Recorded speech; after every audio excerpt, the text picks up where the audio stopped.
Welcome back to Children's Authors Unite Holiday Book Fair. If you didn't see yesterday's show, check it in the replay and let us know you were there. Today, we have a whole new list of children's authors coming to talk to you about children's books and how we support educating and helping children grow their confidence. Today, I first want to introduce Rosemary, my buddy. Isn't she just too cute today in her little elf costume? Rosemary and Jody, the original soldier mom, along with her sister Jennifer. And Jody and Jennifer are going to take that first time slot at 11. So Rosemary and I are going to go backstage and we will see you later. Thanks, Francine and Rosemary. Always good to see those beautiful faces. And I just love that Rosemary had on an elf costume today. She's so cute. Yeah, the two of us also are very merry spirits. We are actually at Tybee Island, which is not our normal home space, at an event that we are both participating in. Yep. Little sister time going on this weekend. But we wanted to come on today and just talk to you about everything that's going on. So for those of you who don't know me, my name is Jody Martin, and I have written a series that is based on my experience as a soldier and a mom, and they're titled Soldier Mom. And the series really started from my experience and my kids' experience. And so from that very first book, this very first book, as a matter of fact, Soldier Mom, that was written just for my kids, really. And but it inspired the next 3 books and an additional series that we're going to talk about later today. But that's enough about me. I want to just introduce my sister. And just so you know, she's also my editor. So I'm a homeschool mom. I've been homeschooling for 18 years. We have 2 more years left. And I'm also an English teacher at our homeschool co-op. I teach American literature, British literature, world literature. And at this point, I have done every age and stage of life, because I was also my husband's editor when he was going through his master's program. And I have my CDA in birth through 5 years old. So I run the gamut on all the kids. And I love kids. It's been my passion since I had my first baby a few years ago. Yeah. 30 years ago. 30. A few. It's just a few. So when Jody approached me and said, I got to tell you this thing that I've been thinking about doing. I was just flabbergasted and overjoyed that she's finally been able to put this stuff down on paper, because it's been a passion of her heart for several years now, even while she was in the military and deployed. It's hard leaving your babies at any point in time, but when it's to go overseas and to possibly be in harm's way, that's a completely different scenario. And for her family, us and her children stateside, to support her through that was also a different kind of circumstance than most people don't ever have to experience.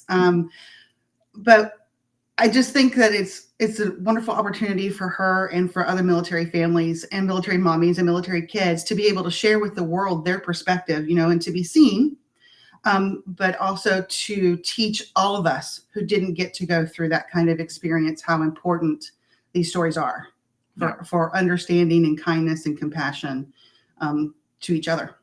Right. Thanks, Jen. Sure. She's the best.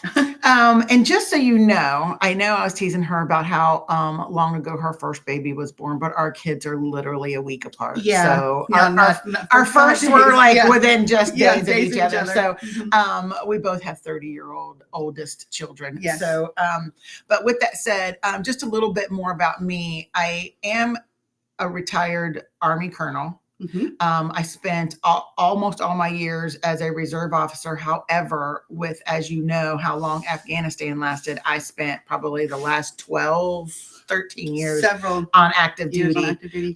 Not to mention deploying at the beginning of the war as well. So lots of deployments. Yeah. So when I was not doing that, I was doing education. I was in the classroom. So I was an elementary school teacher. I actually have my master's in elementary education. So these books come at you from a educator standpoint, from a veteran standpoint, from a mom standpoint, all those kinds of things. So you're going to find some really great resources throughout this.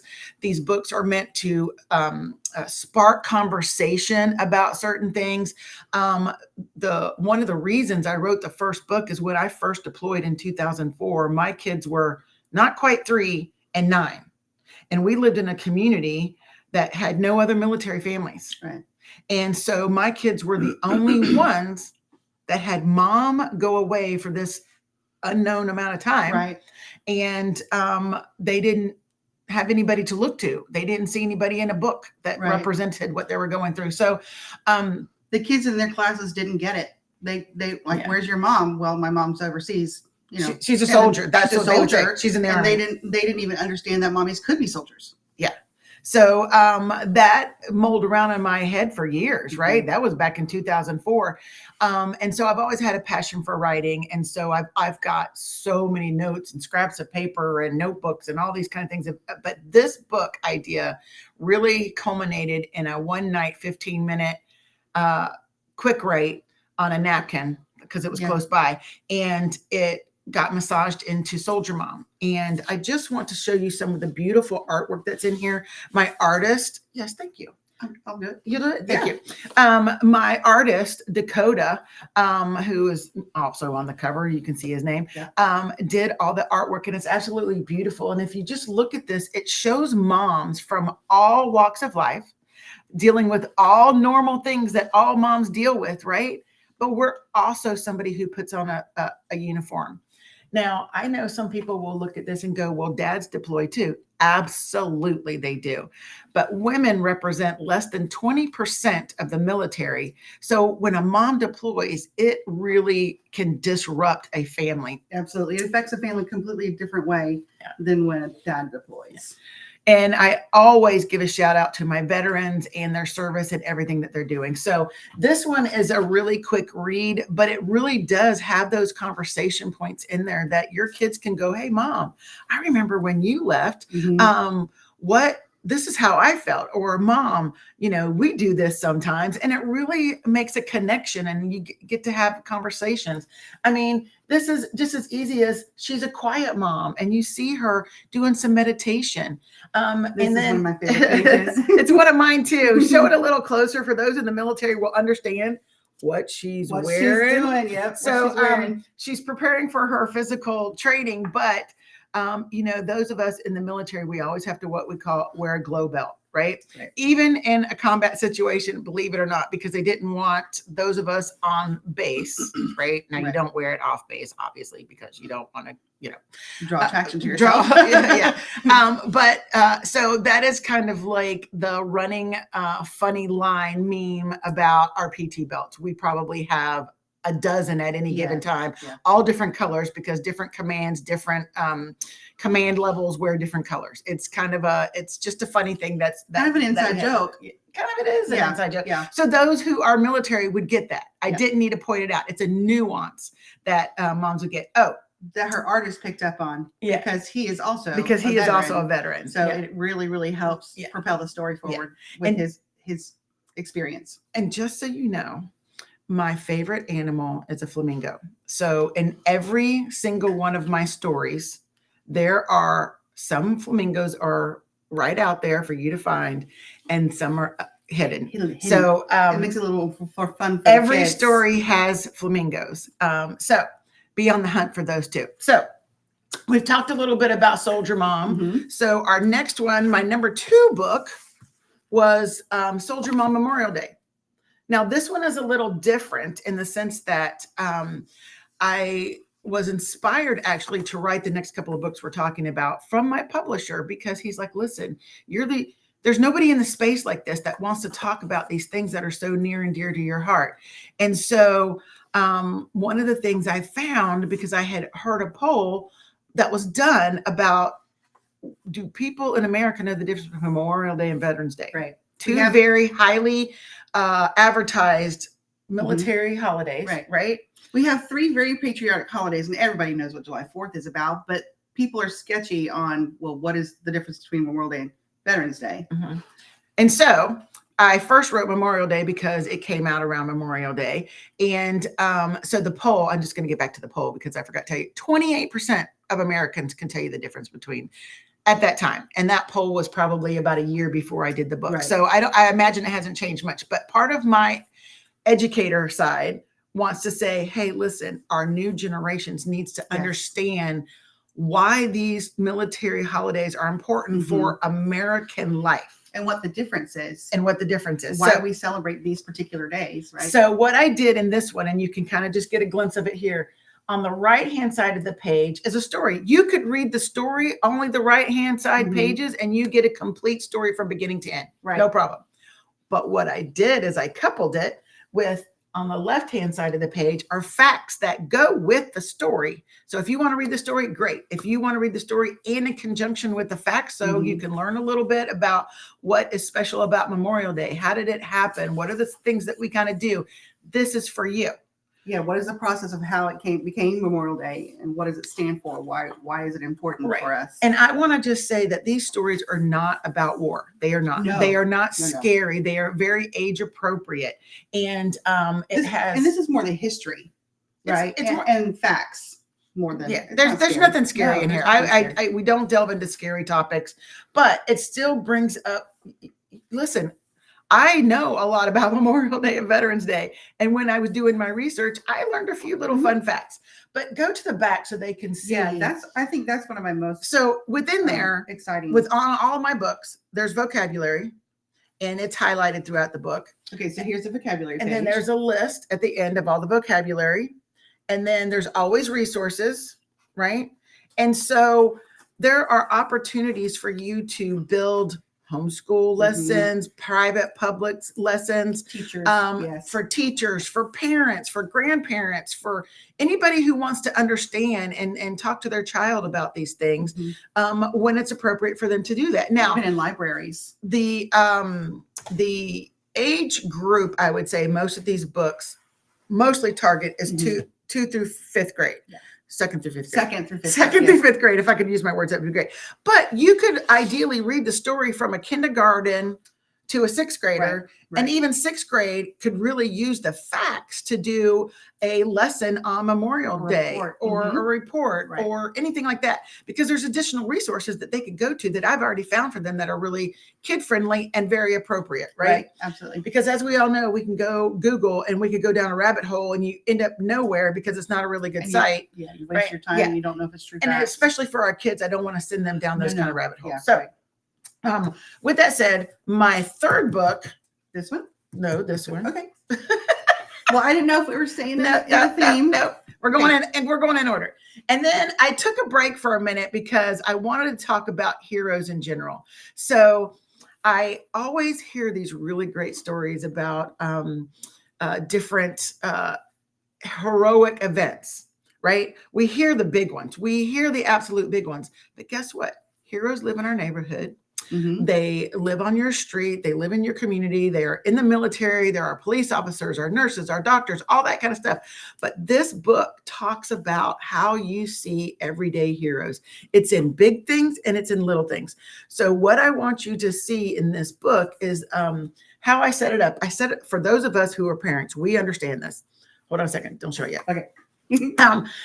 We know that if you're, and I would say it even starts in kindergarten, but definitely in first grade, you always at least have one parent night that you come to school and the kids do something. Yeah. Right. Some kind of presentation. And that's how I set this up, because I know as a teacher, I would do this as well, at least one night. I mean, one time a year. And it was usually 2, sometimes 3, because, add the holiday in there. This is actually a really fun spin on that idea. Yeah. So show them the base picture. Okay, and so this is our first page. So that is the teacher, Miss McDowell. And these are the parents here for a classroom showcase, if you will. Yep. And so what we did is each kid gets up and talks about a hero in their life, right?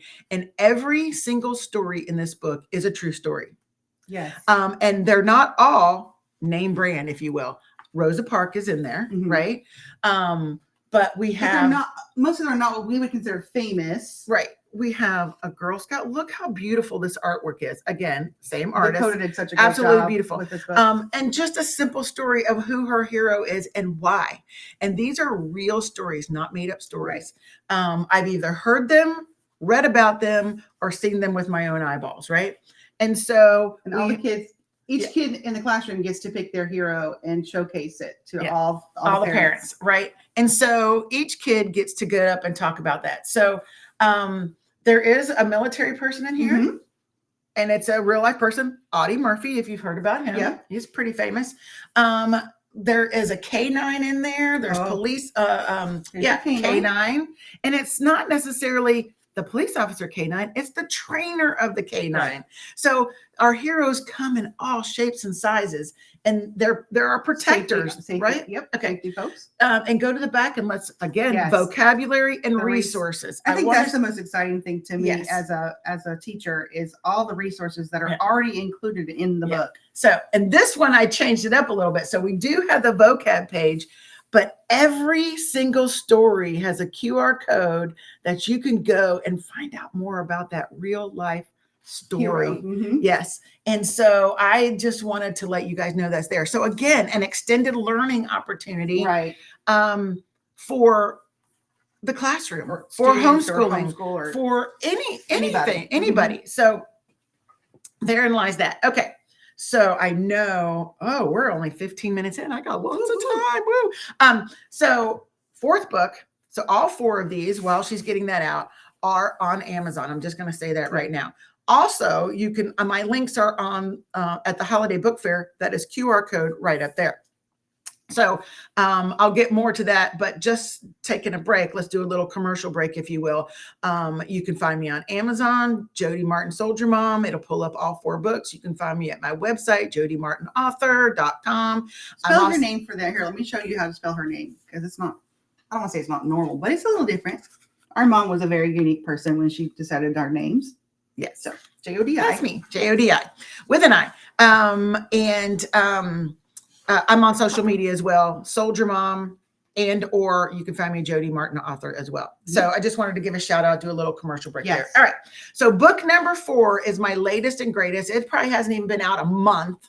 And of course, when we show it, Veterans Day, you'll understand why it came out in On November. Veterans Day, yep. So again, very much like it is set up like Memorial Day was, Mhm. where there is a story on the right-hand side where you could just read the story. You would completely understand Veterans Day a little better. You would be able to read that to your kids, and they would be able to do those questions. So obviously we They're wanted to, getting ready for an event, the Yeah. family. so in this particular one, it's a family of 3, and mom, who is the soldier in this story, and typically is in all my stories, is getting ready for an event. Actually, the entire family is Yeah, getting the ready whole for a family is Veterans Day event. Mhm. So that's kind of how the story evolves. And then what happens is they take a minute and the daughter starts to read a story about Veterans Day. And I love how Dakota did this artwork over here. This is absolutely gorgeous, you guys. I don't know if So, you can see this. The story is here, right? You can read this, and that's the story. And that- What she's reading in the book is on that page. highlighted Mhm. over here. Here's the picture from the book, and here's more facts. So we did it in kind of a way that you're looking over her shoulder Mhm. and you can get more information. So a different point of view. And so Just you continued like that throughout the book. okay. So and then again throughout the book, well, show my doggo. Show my Oh, doggo. yes. Okay, my dog Whiskey, those of you who are on social media know my dog made the book. Look at him, isn't he adorable? That's Whiskey, and he is my forever battle buddy. So we do a lot of walks together and we hang out together, and he has made my life completely better for being in it. So and then of course the book ends. That page makes me cry. Yeah. So I'm going to give you a little secret here. I'm going to interrupt for a second. So being my editor, she reads my stories before anybody else does, right? Nobody sees them, not even my publisher, until she sees I them check it out, yeah. and that we have come to a common agreement as to which direction I want to take the book in. Yeah. And if I can make her cry or or go, oh, Yes. this is so That little wonderful. heart check. Then I've done my job. Yeah. And so the stories are always heartwarming. They're never scary. We've said this before. Right. It's not about war. It is about service. Right. This is all about service. This is all about how service makes everybody's life better. The entire family, the entire community. Now, are there hard times for the family? Absolutely. I am not saying deployment or long exercise trainings, Right. because we have to do those sometimes that last 3, 4 weeks, 6 weeks, whatever, or schoolings that we have to go to that we can't take the family with. These are hard moments. I'm not saying it's not hard, but what I am saying is service makes everything better. It makes America better. It makes your family better. It makes your community better. It just makes the individual better. It is hard, and being a sibling of a soldier, when that person's gone, it affects the entire family. But I think because of the mindset that our family has always had, because she's not the first one to be in the military in our family, the sacrifice is worth it, because it's more than just us. It's more than just our family. It's bigger than that. So it helps to remember that it's affecting us personally, but the sacrifice is worth it. As a country. All right. So show them the A back little bit more pages. facts that she's included here. Yep. And then the glossary. We have the glossary, right? Vocabulary. Yes. Oh, vocabulary. Sorry. I don't use those fancy words. I teach high schoolers now, so. And then I'm looking for your it's QR yeah, the page. QR There codes we are go. there. Yeah. And again, I have found resources that are good resources for the kiddos to get to, Mhm. age appropriate, good information. You're not going to Yeah. get a bunch of ads True or somebody stuff. trying to track you or Yeah. stuff like that. So I have found some really solid sites for you to use and go to if your kids have questions. Or let's say you're a teacher and you want to do some extended learning activities. Guess what? You could assign these QR codes or whatever the subject Mhm. is to the kids, because there's so many things to talk about at Veterans Day. So many things. Absolutely, right. So many things to talk about with heroes. How many heroes are there? There's so many, right? And they're not the dramatic DC or Marvel comic people. Yes. Although I am a we are huge superhero fans. I love me in some our Star family, Wars. yes. I love all of it. But they show us in ways, in dramatic ways, what we should be doing on Earth Right. in our earthly ways to be a hero. Yep. And we talk about the different types of heroes: fictional, historical, real life heroes. That's a lot of what we're talking about in the Mhm. book. Unsung heroes, Right. tragic heroes, somebody who may have died for their country Mhm. or something to that effect. Romantic heroes, we love those too. And then just the traditional heroes and what that looks like. So we talk about those, but really in that particular book, we talk about the everyday heroes. Yes. And that was important to me because you can be a hero at any age, Right, right? right. Don't we hear stories about a kid calling 911 for his For mom? his parent. And he's Mhm. like 3 or 6 or 5 or something, yeah. some Yep, ridiculously yep. little person Yeah. making a big call Mhm. to save his mom's life. Yep. How incredible is that? And that's the kind of stuff we want to talk about. So I've got a few Really more good. minutes Oh, good. here. We're doing good. And I am so excited. I am so excited. I'm making an announcement here. You're Mhm. some of the first people to know about this on Dun, live. dun, dun, I haven't even dun. talked about it on social media at all. So you're no, not you're yet. really the Right. first people. I have another complete series coming out.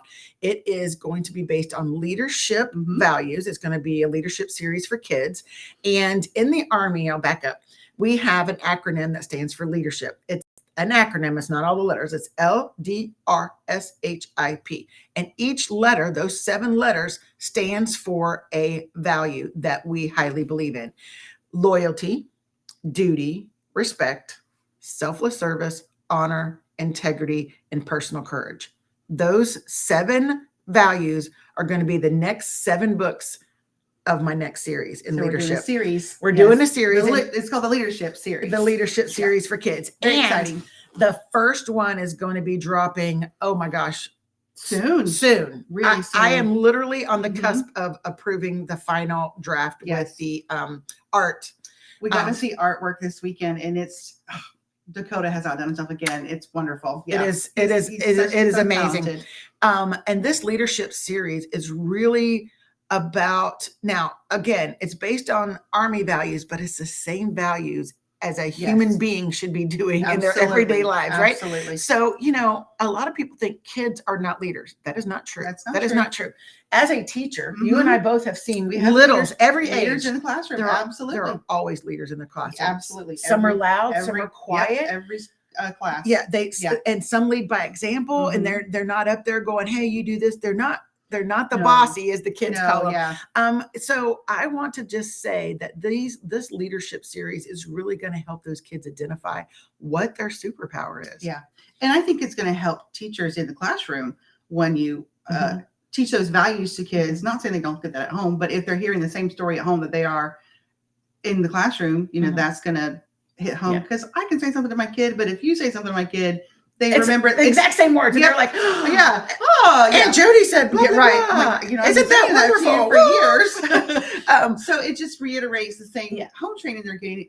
Everybody's on the same team, and it makes everybody better. And what I really like about what we did with this series is, yes, we spelled it out based on how the Army spells it out. It's an easy acronym to Yeah. remember for the kids, right?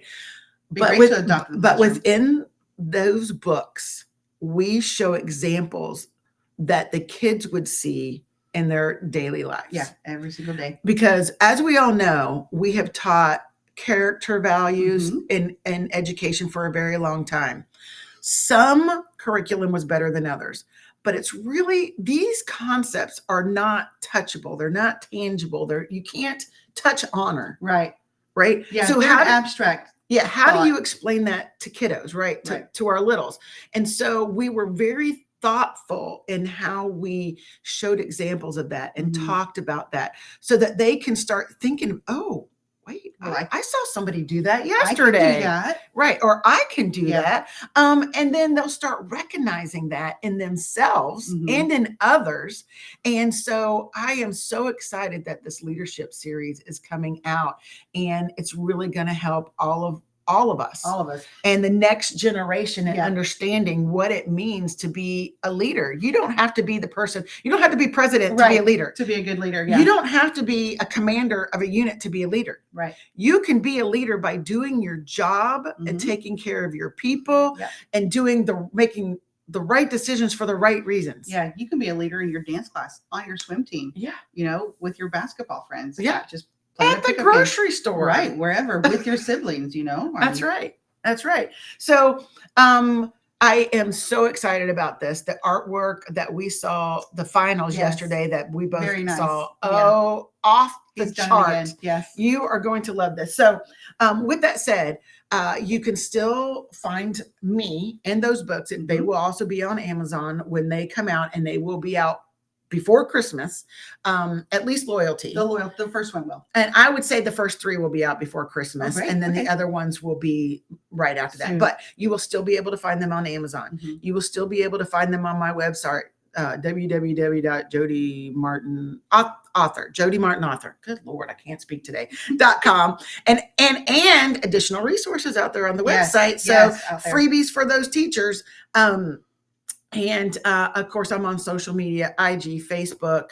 I'm starting a YouTube channel that's going to have animated shorts. That's also going to be Woohoo, we're so available excited to about your that. teachers and parents alike, all Everywhere. those. Mhm. Yes. Everybody. And it's going to be based on the first piece I'm going to be talking about is the leadership series, but that's going to be coming soon. That's in development. And I'm just so excited by all that. But my website and my social media will keep you updated on that throughout that journey. Yeah. So be sure to follow her and all the things. Yeah. So that you get the first knowledge updates. That's That'd be right. great. Yeah. And so thank you for joining today. Thank you for supporting small businesses and a veteran author.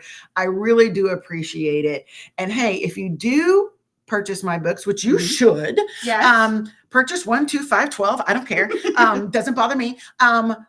Please, please, please leave me a review. Yes, absolutely. Whether it's on my website or Amazon, wherever. I love getting feedback because that helps me be a better author and understand other points of view as well. So You've I love actually that. also, she's gotten some new book ideas from Absolutely. feedback Yeah. from other Yeah. customers. And Yeah. yeah. And it's great. Forthcoming could be a Boy Scout, Girl Scout. Oh, I'm going to do a July 4th. I'm going to do a deployment one. I mean, all that these would be a things have great come out one. from conversations from Yes. people just like you. Yes. So reach out any way you can. And I love you. Thank you, everyone. I think my time is done here. So I will see you on all the videos. Yes. Boy, Merry Christmas. happy holidays. Thank you so much. That was fantastic. And for anybody who loves some Soldier Mom, I am putting the link to Soldier Mom on YouTube. Talking to me, we were at the Military Influencers Conference in Atlanta, and we did a podcast episode there. So We did. check it out. I'm putting the link to our episode in the comments. Thank you so much, Jody and Jennifer. Francine. Love you both. Bye. Bye. And now I am going to, as soon as I find backstage, and now I'm going to invite Michelle out. Hello. How Hi, are you, Michelle. Francine? How are you? I'm doing well, thank you. Good to see you. And will you like to introduce your guest? I would. This is my special guest, Amelia. She's one of my two daughters. She has a twin, Sarah, who is busily doing homework since it is the weekend and they have exams coming up. But Amelia has graciously offered to help me with my presentation.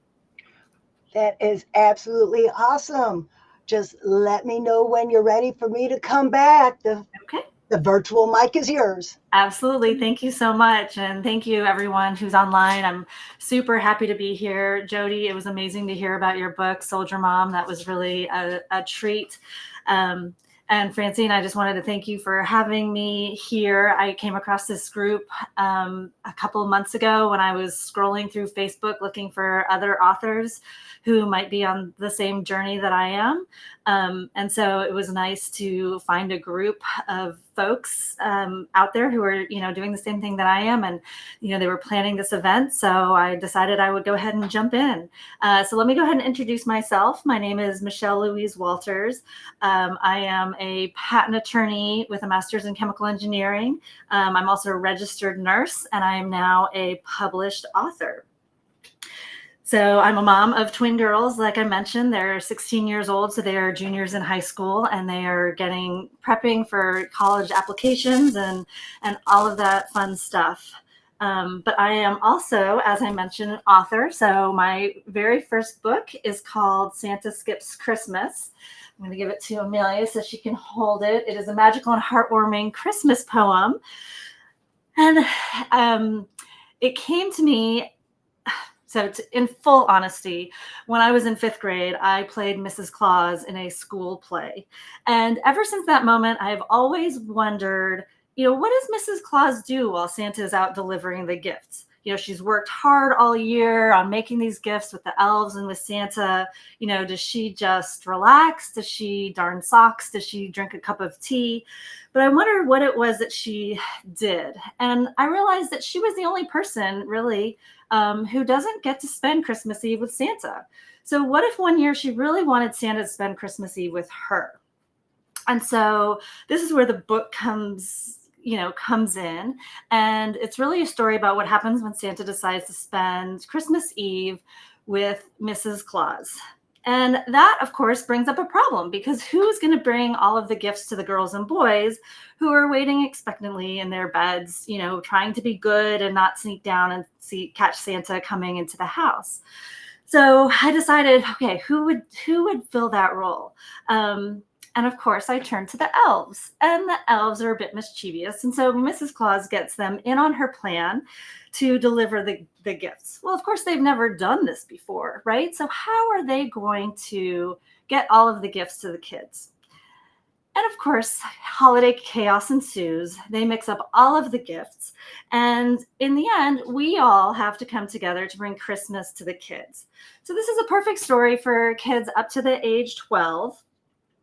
And when I sat down to sort of put pen to paper and write this story, the book started coming out in verse. And so I made it into a Christmas poem. It is rhyming. Again, it's my first book, so I can't claim that it's perfect, but I did have a professional editor who helped me with some of the rhymes. She was amazing. Her name is Bryony, so I have to give a shout out to her. She helped me also with the page plan and the final book design. So she is amazing. And I hired a professional illustrator named Natalie Merheb. And you can find her at nataliemerhebillustrations.com. She is fabulous. As you can see, she made Santa and Mrs. Claus, super fun and spunky with lots of toys, and then the reindeer, carrying them along. So, she just did a fabulous job. And I will show you some of the additional pages. So you can see Mrs. Claus waving to Santa Claus as he heads out. And then you can see the merry little elves at the bottom. And I will read you an excerpt.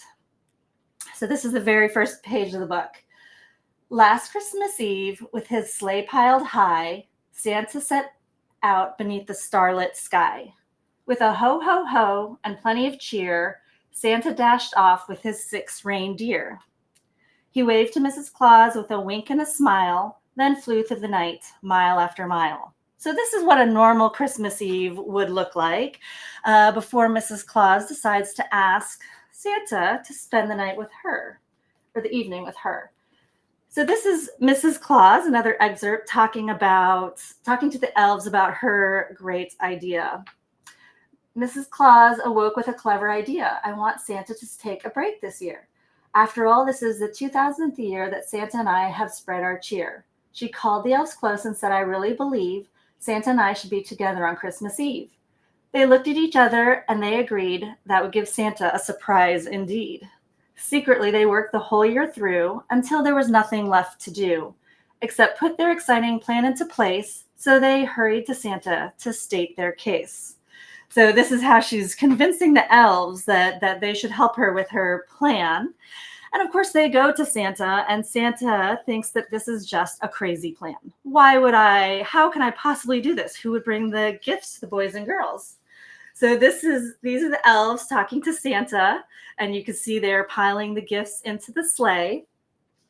Now Santa, he hemmed and he hawed. I don't know, this plan must be flawed. How can the elves deliver all these toys? This can't be. What about the girls and boys? But the elves proudly stepped up one by one. Dearest Santa, we know it can be done. We've studied the routes and we know what to do. We've practiced the journey this whole season through. Elf Harper placed toys in the sleigh for Celeste. A sprinkle of your magic will make us fast. So they are convincing Santa, we can do this. We know how to do this. And then, of course, Santa and Mrs. Claus go off for their evening to have a lovely picnic on a hill back at the manger where Christmas all began. And the elves, back with the elves, look, they are tumbling this way and that out of the chimney coming into the house. But back with the elves, things were not going right, for Christmas was harder than planned that night. They tripped over chimneys, they toppled the trees, and tumbled and scattered with bumps on their knees. The children half woke when they heard such a clatter, but none of them saw what was really the matter. So it was good. The kids didn't actually see what was going on, but you could see, oh my gosh, my favorite part, the dog and the cat. And on the next page, the cat is, of course, in the tree. And you can see the little foot of the elf going back up the chimney. So, and then, of course, the gifts are all mixed up. So what do the parents do? They come out to the square around the Christmas tree because they got gifts for kids that were not theirs. So they gathered the presents and met in the square and sorted the gifts to see which ones went where. Let's find out who these toys belong to, said one, and soon all the parents had joined in the fun. They formed a big circle with laughter and cheer, sharing stories of gifts as they passed them near. This is for Aaron. It's his favorite game. This is for Sophia. Look, here's her name. And so the parents come together in the end, but there is a nice little twist at the very, very back where we know that Santa is real. And Santa is saying, shh, let the parents think that they're bringing Christmas, because we all know that I, Santa, am the one who brings Christmas. So that is just a little taste of my book. I will give that back to Amelia. I think that it is a Christmas book that can stand the ages, right? It's a book that can be read to very little kids, who still believe in Santa, because Santa is very much still a part of this story and still is very much the one who brings the gifts. But it also explains why our parents get involved. And so I think it's appropriate for older kids too, who, know that it's a group effort when it comes to bringing Christmas. And I think that's really what the book is about, that we come together as a community to bring Christmas and make Christmas special. And even so, our traditions change and the people around our tree might change. It is really the magic of the season that is important. So this is my only book. I'm a debut author. It's my very first book. If you are interested in buying it, and I hope you do, it is available on Amazon.com. It's also available at IngramSpark.com. A little bit of discount at Ingram Spark. You also can follow me. I'm on Instagram at Michelle Louise Walters.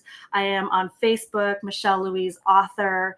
And I will have my lovely assistant put my website in the chat. It is michellelouise.com. My mom is German, and so she spelled it what she says the French way. So it does not have an O in it. The spelling is a little bit unusual, but Amelia will pop that into the chat. And then I just wanted to talk a little bit about what's coming next for me. I am very excited. I have several books lined up. I find that when I'm traveling, when I'm riding my bike, even sometimes when I'm sleeping, I have these ideas that come to me, and I write them down. I wake up and I think, oh my gosh, I need to write that down. That's a great story. So my next book actually did come to me in a dream. It's a book about a little boy named Felix, and he lives with his mother next to the sea. And they walk along the sea every day. And one day he slips into the sea and becomes a baby shark. And his mother is distraught. She doesn't know what's happened to him, but she realizes that this little baby shark is her son, Felix. And so they meet every morning at the seaside and they talk. But there are lots of other sharks in the sea, and they're big and they're scary, and they chase Felix. And one day Felix disappears. Well, the mother comes down every morning, still looking for him, and years go by, and he returns with his family. He has gone off and adventured all over the ocean, and come back to let his mother know that he is okay, and that the sharks that were chasing him were not big, scary sharks, but they were fun, loving sharks, and they went on all these adventures, and eventually the mom is able to join them as well. So that is my next book that's coming. My book after that is about a spunky young squirrel named Shauna, who goes off an adventure looking for hazelnut cupcakes. She's from Puerto Rico, so she goes on quite an adventure to get to Florida, and then eventually up to New York City, where she encounters some Christmas pigeons. And then she finds out that the Christmas squirrels are not in New York City, so she has to adventure over to Chicago. And that's where she ends up, where she learns that she's not, in fact, a squirrel. But in this most magical time of the year, you can be whatever it is that you want to be. So it's a story about inclusion and belonging and, finding out who you are and who you want to be, because who you were born as is not always who you are meant to be. So that is my next story that is coming up. That one got its inspiration from an Advent calendar. We get our Advent calendars at Trader Joe's, and Trader Joe's decided to put not only a chocolate wreath and a chocolate tree and a chocolate bell, but a chocolate squirrel in their Advent calendar. And because I didn't know any stories about Christmas squirrels, I decided that we would go ahead and write one. So I got together with my daughters and we started just spitballing ideas. And I will say that my daughters are largely my inspiration for my books. And just started spitballing ideas and, what would a Christmas squirrel convention look like, and how could we make that happen? So that is, those are my books that are coming along. I'm hoping that The Boy in the Sea will be ready next year. And then Shauna the Christmas Girl, maybe the year after that. I also have a book about the moon, and Shauna the Christmas Squirrel there will be additional characters. And so eventually those characters will have their own books. So it's meant to be part of a series. So I feel like I am just getting started and, going through the process of learning how to get my own website and, find a page planner and, find an illustrator. It has been a journey, and there have been so many people who have helped me along the way that, I just can't thank them enough. Especially, Bryony, my page planner, and Natalie Merheb, my illustrator. I went through Art Advocates to find my illustrator, where you can go through and look at different portfolios. So I want to give them a shout out too. So yeah, are there any questions? I'm happy to answer questions. If folks, buy my book, would be thrilled to receive a review. Francine, are you seeing any questions for me? I don't, but I do have a question. Okay, thank you. Okay. I am intrigued by this squirrel party because I have a bunch of squirrels in my first book. Can you tell me what do your squirrels do during the party? So not only in this advent calendar were there chocolate squirrels, there were chocolate cupcakes. And because there was no reason, we don't normally have cupcakes for Christmas, but I decided that this squirrel was going to be obsessed with hazelnut cupcakes. And so that is what really draws her to this party of Christmas squirrels. So they eat cupcakes. That is kind of their big activity. And then, they're out in a park next to Lake Michigan. And so Shauna gets flown in by hawks. Again, we're going outside of the regular reindeer theme here. So instead of reindeer, she gets flown in on red-tailed hawks. And so she lands there, and there's a coordinator who looks at her and says, "Oh, well, you're from Puerto Rico." And Shauna says, "Yes, I am. The island, blue water, white sand." And the organizer says, "But there aren't any squirrels in Puerto Rico." And she says, "There aren't? So then what am I?" And so they go through the process of trying to figure out what it is that she is. And in the end, the organizer named Amanda says, "You know what? It doesn't matter about who you are. It matters about who you want to be." And so Shauna gets to be a Christmas squirrel. Yes, exactly. Like her dream comes true. I love that. Yes. So your squirrels make a mess, and in my book, my squirrels clean up a mess. Okay. Yep. Absolutely. Their tails are like dusters. Absolutely. Oh, that is sweet. That is very, very sweet. Okay, Lake Michigan. Are you up north? I'm not. I'm actually in Virginia. So, okay. But I have friends and family in Michigan, and I have friends and family from Puerto Rico. So I kind of wanted to do. Puerto Rico doesn't get represented quite as much as some of the other parts of the U.S. And so the book also has a little bit of Spanish language where she's, she says, "Donde está el barco?" And so my daughters went to a Spanish immersion school. So there weren't too many books that had both Spanish and English. And so I wanted to wrap a little bit of English in and, make it a little bit funny where she speaks to someone in English and then thinks they don't understand. So she speaks to them in Spanish. And they still don't listen to her. How cute. Yeah, but it makes it fun. And some of my later books that, again, they haven't really been fleshed out yet. I want to lean into the Spanish English part of it and have definitions, because when my daughter started kindergarten, I didn't speak a word of Spanish. Hola, ¿cómo estás? That was basically it. And so I looked for books that had both English and Spanish, so I could learn some, they could learn some. And I eventually took classes and learned how to speak Spanish. So I'm fairly proficient at this point. But as a mom looking for books that had both, I didn't find too many. So that is another aspect that I'm going to be leaning into as I get into my princess in the castle stories. And I could imagine too that if you're trying to learn Spanish, that could even help you there. So Right. either, or what I mean, if somebody's trying to learn English as a second language, Right, that can help too. exactly. And I just connected with a woman who does English to Spanish translations. And so she's going to start translating some of my books so I can have a Spanish version of them as well. Santa might be a little hard because it rhymes. I'm not sure how that process will go, but the other books, you know, because they're in prose, they're not rhyming.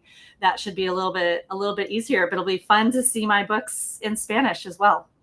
Oh yeah, and there's a big market for books in Spanish. Yes, absolutely. Absolutely. So, Well, is there any last thing you want to give the audience? so I just want to give a shout out for my website, michellelouise.com. Were you able to get it into? Okay, I will put it in the link as soon as I am done here. michellelouise.com. From there, you can find all kinds of links to my books on Amazon, Ingram Spark. You can find all of my social media presence. I write a lot about my writing process on there. So I have a blog where you can go through and see the things that I've done. I put reviews of my books up there. I've been incredibly blessed to have really positive feedback, you know, from my reviewers on Goodreads as well. And so, yeah, I just want to thank everyone who's taken the time to read my book and, you know, hear about my story. And, you know, I look forward to working with you more, Francine. Thank you. And to make it easy for everybody, if you want to connect with Michelle's website, scan the code. Scan Yes. this QR code right here. Go to our website, scroll down and find Michelle, and you could go to her page and find everything about her books and her website. Yes. Thank you so much. I appreciate being here, Francine. It means a lot to me. Thank you very much. I'm going to let you go backstage now. And we have another children's author who couldn't be here today because he's out at some cool Christmas event. But let me just play Mark McGraw's video for you. Hi, Mark. Hi, my name is Mark McGraw. I'm an Oklahoma children's book author and Air Force veteran. I'm the author of 12 books and also have published in 3 anthologies. I started writing in 2020 with military dependent books, started out called Did You Come Home for Lunch? And then I didn't realize that I would have other books. And I had all these stories in my head. And I think everybody has a story in their head. I've had potential authors come up to me in the past, in the last couple of years. And they have these stories, but they just never published their book. And I'm like, why don't you publish it? You know, you have some amazing stories. So it's just getting started is always the challenge. I'm a former educator. I've been involved with education. You can find more about my bio on www.children'sauthorsunite.com. You can also find other bios and other amazing authors that are on this site as well.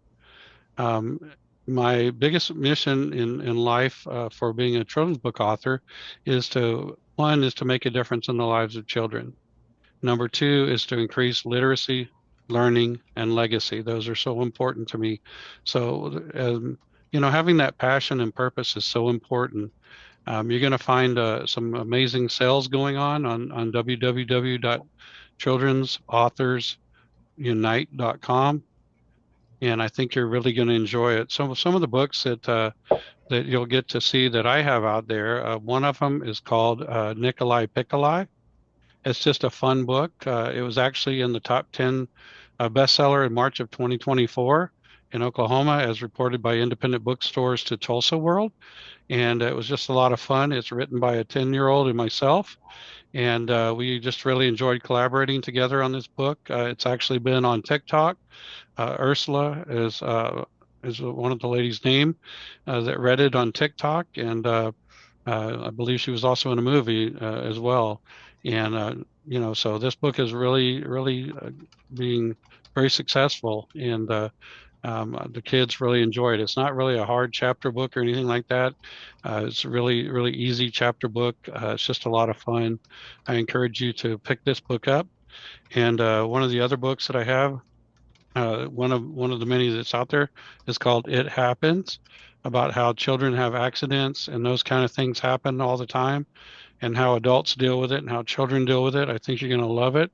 It does have a literary element of repetition in there. I try really hard to ensure that I have literary elements in the book, and so I encourage you to pick up your copy. What a great thing to have before Christmas is to be able to have some books for literacy. And yes, children get all kinds of different things, but what a great way to increase their literacy. Literacy is so important to me. I think we're doing better in some respects, but we also have a lot more work to do. Encouraging the children to read and being able to sit at home with them, reading with them, and getting them to the libraries and those kind of things. What better way to increase literacy than to have those kind of things happen? So again, check out the authors that are on children'sauthorsunite.com. And you'll find that it's going to be an amazing time. There's a sale going on December 6th and 7th. You'll see a lot of the interviews out there, a lot of bios, and I hope that you enjoy this part of the event and increase the literacy of our children. Thank you. Well, that was Mark McGraw. Coming on next will be Mark Parole. I'm hoping I'm pronouncing his name right. He's shaking his head no. I'll bring him out in a minute or two to pronounce his name properly. But I just want to tell you again, scan this code, go to our website. There are so many great opportunities to put books into children's hands. We have 18 authors highlighted who all have a book, 2, 3, or like Mark McGraw, like 15. There are so many things to see, so many great ideas to learn from these children's authors. So please visit our website, check out what we have to author. Check out what we have to author. Check out what we have to offer. But most importantly, a public service announcement for all authors. We love review. So if you see something you like here today, please, if nothing else, buy that Kindle version for 99 cents if it's there and leave a review. You don't know how much reviews mean to authors. And with that, I am going to bring out Mark and Justine. Hi. Okay, Mark, tell me how to pronounce your name properly. I cannot hear you. Okay, we are both Perlo, and Justine Perlo is my cousin, and we live on opposite ends of the country. Hello, Justine. So I know you collaborated on this book. So before I go backstage, I'm just going to put that out there to get you started. How did you come to collaborate on this book? Next 30 minutes are yours. Okay, well, thank you so much, Francine. We're so glad to be here and share Milo's superpower with all our visitors. It turns out that back in 2020, I retired after 30 some odd years as a fertility specialist. And back then I wrote a book and I retired, moved out to California. And the greatest pleasure of retiring was being able to spend time with my grandkids and read to them at night. And the experience was just so wonderful. I realized that both the grandkids were very different on how they approached life. And it came up that the story of their differences and how they got along and how they changed over the years was worthy of a story and sharing that with other people. So that's how I got involved, but I knew nothing about children's books. I realized that things had changed from back when I was a parent, and I needed some more current information. And Justine, my cousin, is a second grade teacher, and we decided we'd work together. Justine. So one day Mark sent me the script for this book, and I said, wow, this sounds great. I decided to read it to my second graders. This was the very first rough draft. All it was a piece of paper, no illustrations, and they loved it. They were so engaged. They connected with both of the characters. They really, really enjoyed it. Again, even though there was no illustrations or anything, this was the very first draft. So once I read it to them and we got lots of positive reviews from 7 and 8-year-olds, I knew that this was going to be a great book and that we should move forward with this idea, and that it was a really important message to send. And the important message in this story is that all kids have a superpower, not even just being fast and strong, that your superpower can be within you. So it can be like your kindness or being a good friend or being empathetic.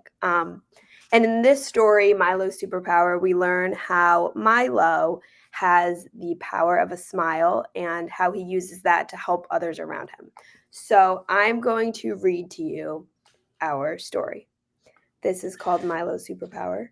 Justine, when you read, you need to go down and hit the mirror button on the bottom next to the camera, the down arrow, because your book is backwards. Better? No, it didn't flip. Do you see a toggle that says mirror with the down arrow? No, I just see FaceTime HD camera. Okay. Settings. Video. Well, let's not worry about that. We can. Oh, here we go. Here we go. Good. Great. Better? There we go. That's perfect. Okay. All right. So let's, Francine, do you have the picture of Rocky and Hugo that we wanted to share? I did not receive it. Oh, I emailed that to you. So you might look, and if we get that, we can post that for people to see as well. But this all got started one day when the two brothers were visiting us, and the one brother was, as kids do, was having a grumpy day. And the other one was sitting there just feeling that the squeaky wheel got the grease and he was invisible. No one saw him or cared about his situation. So I quickly went over to him and pulled him aside and said, Rocky, your smile is your superpower. You are able to just change the mood, change the situation, and spread joy and kindness by smiling and making other people laugh. I explained that was something that he would be able to carry with him for the rest of his life. And again, you didn't need to jump from tall buildings and fly faster than a speeding bullet. Making someone smile and laugh is just an incredible skill. And he took off with it. He enjoyed telling people about how he had a superpower and how beneficial that would be. One more story about this was that he came over to visit us and brought his Roomba vacuum along. And I asked, why did you bring a vacuum when you're coming to visit Grandma and May? And he said, she'd be lonely if I left her at home. So he ran to the bedroom, put it down on the floor next to our Roomba vacuum, turned them both on, and he said, look, Grandpa, they're dancing. That's Rocky. And to protect the innocents, it's changed to Milo and older brother Oliver. And it's exciting. Justine, when you read this book to the people in your class, to the kids, did any of them ask or tell you about their superpowers? or Um, someone they knew had superpowers? Yeah, so I had a whole conversation with them afterwards about talking about superpowers and, that it's not just a physical superpower. And some of them said like being a good friend and being kind, and like helping my mom do the dishes. So I think those are all great superpowers to have. And that, again, like the superpower is something that carries throughout your whole life. And for example, being helpful, you can use that anywhere you go. So I found that interesting. We looked at all the different superpowers and talked to um, Rocky and Hugo about this, and they shared their ideas of what superpowers might be. And on our website, we have a link to coloring pages for each of the different superpowers that kids have talked about. So that's fun. It's not just the book that you get, but on our website, milosuperpower.com, you don't need the apostrophe in the web address. You can find discussion questions, and you can also find classroom activities. And do you want to tell us a little bit about those, Justine? Yeah, so I put together some classroom activities. I'm going to share my favorite one that I actually just did with my students recently. It's called the Smile Experiment, and it's very simple. All you do is smile. And that taught the kids that really all you need is a smile. And even if you're having a bad day and you smile at yourself in the mirror, like you'll instantly feel better, even just for a little bit. And how just the act of smiling at someone, like walking through the hallway, or if somebody like holds open the door for you, saying thank you and smiling, like that really can change somebody's day. And especially like you don't know what other people are going through, and like a smile might really be their bright patch of their day and stick with them forever. I've seen so many acts of kindness in my classroom, and I've talked to other people when talking about their experiences, like when they were little, and they always recount the acts of kindness that other kids or teachers or other adults have shown them. So kindness really, really sticks and is really impactful. One of the things, Justine, that I thought in getting into this is an important message that in writing a book, we're going to teach our kids. But as a teacher, I'm sure you learned a long time ago that it's not just us teaching them, Mm-hmm. that sharing this experience with the grandkids really has taught me a lot in how they see their world. Absolutely. I think that's an important part of a children's book, is to help us better understand their world. Mm-hmm. Definitely. And I love how in our story, usually you see the older kid helping the younger kid. But in this story, it's the little one helping the older one. So it really goes to show it doesn't matter your age. You can always help others and make people's day brighter.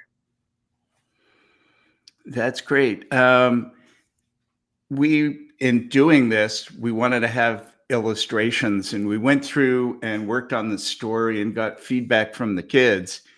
Can you speak to how they were involved in the process of going from just having words to having a book? So after I read this to my students, I all gave them a piece of paper. I had the title on the top. We actually had a different name for Milo in the beginning. So we've gone through a few different versions. And they all drew pictures.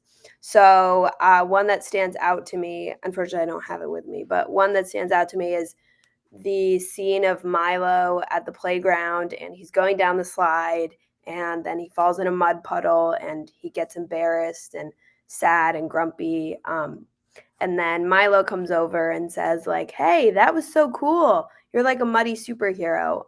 So a lot of my kids drew that picture. I think that stood out to them, especially because that's something that they can relate to. They've all fallen on the playground, gotten hurt, or just been embarrassed. And there's always kids that come to their aid and help them. I think one of the biggest acts of kindness I've seen in my classroom is when a kid falls or gets hurt, there's always another kid that goes right to their side. They like put their arm around them and they come walk to me and say like, oh, can I take so-and-so to the nurse? And it really just warms my heart seeing them look out for each other.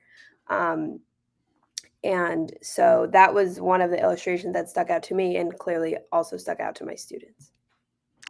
So again, we were both had never written a book. I wrote one about infertility 35 years ago. And what was exciting to me since this book has come out is that many of the people who are trying to build their families are now grandparents, and they're looking for Christmas books or Christmas gifts for their grandkids. And we can help them once again with Milo's Superpower. But you had these drawings from the kids. How did we go from sketches to having a book with pictures and illustrations? So it's actually really super exciting what we did. So actually the art teacher that works at my school illustrated our book, so it's even more special because it kind of ties in my school too and my cousins who I love. And we kind of showed her some of the illustrations the kids did. We asked her input. We had a few visions in mind. So all of that. And she showed us a few sketches. We loved it.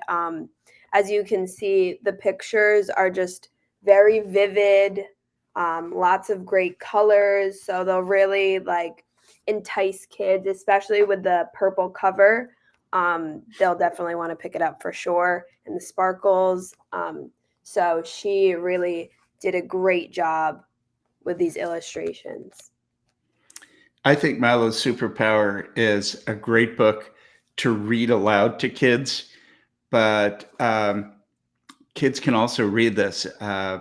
And when you were out here in California visiting, we went to a bookstore to do a reading.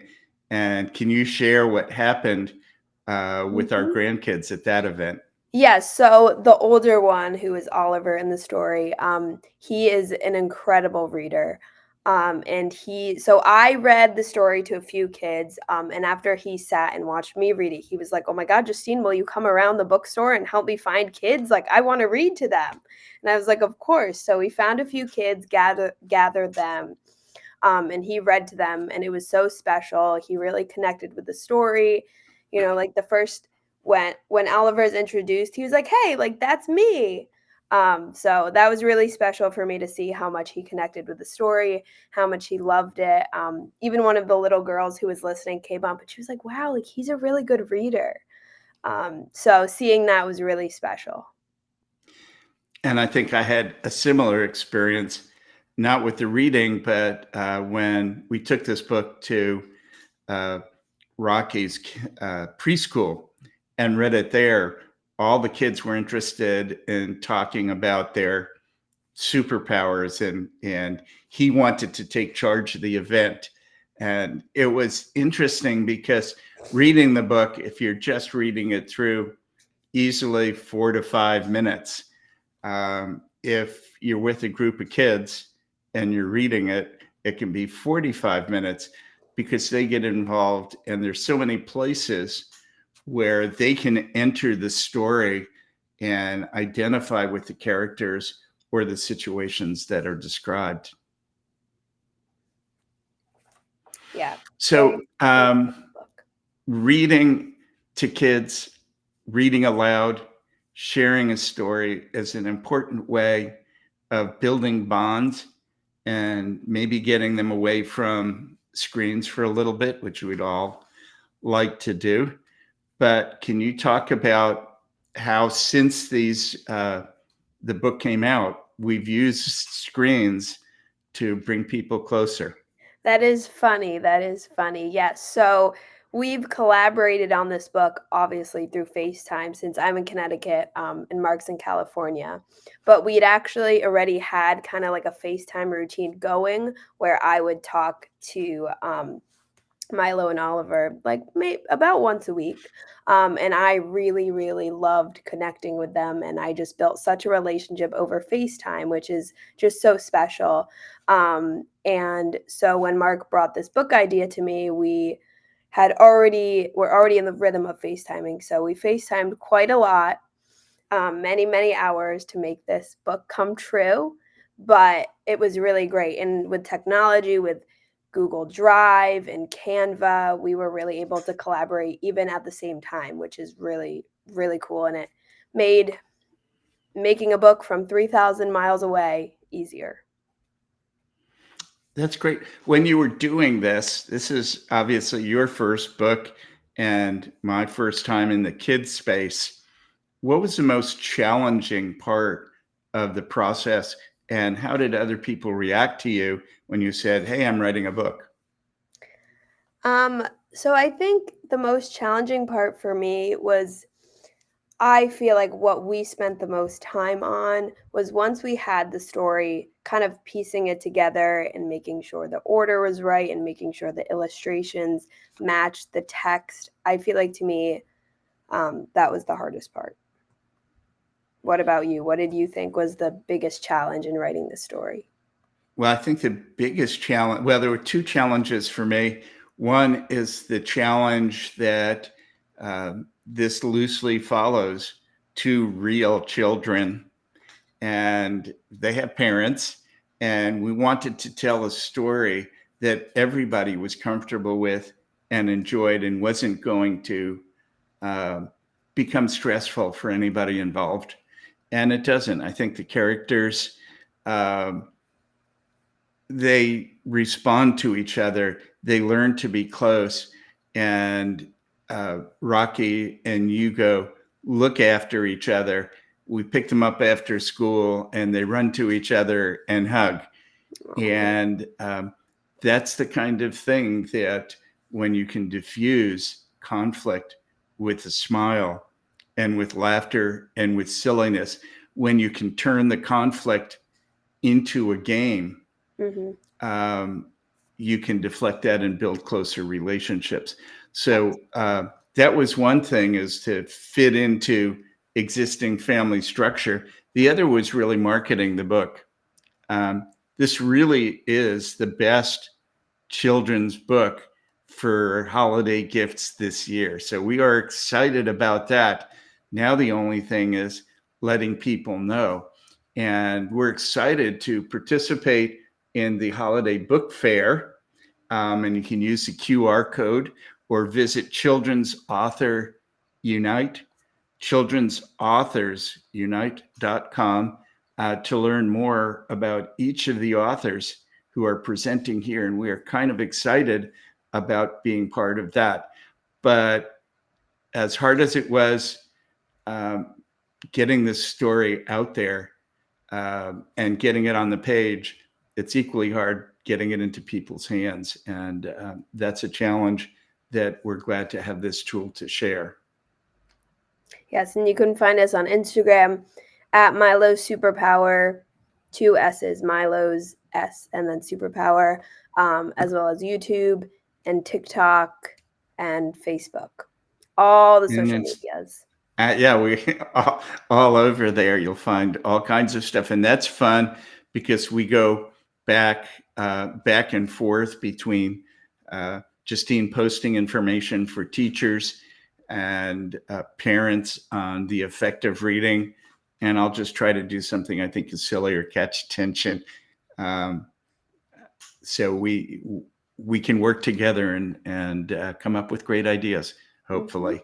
And hopefully you'll enjoy both seeing the information we have on the website and on social media and in the book. Do you want to share from the book now? Sure. So I can read the book. Sorry, it's mirrored, so it's getting me a little confused. But anyway, so this story is called Milo's Superpower. And here is the whole family. Illustrated by Debbie Nolasco. And written by us, of course. So we have a dedication that is something very special that Mark wrote, and I will get to the story. Milo was a little boy with a big smile and an even bigger heart. At just 4 years old, he had a gift that no one else in his family seemed to have: his superpower. His grandpa called it the power of joy.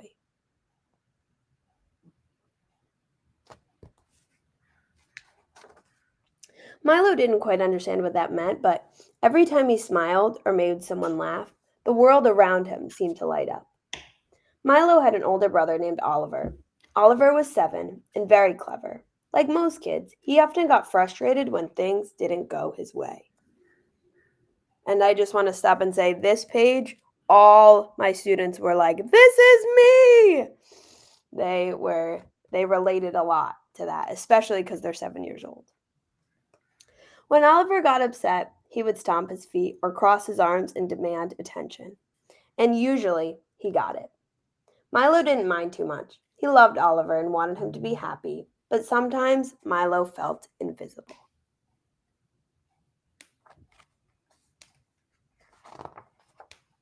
One sunny afternoon, Grandpa took the boys to the park.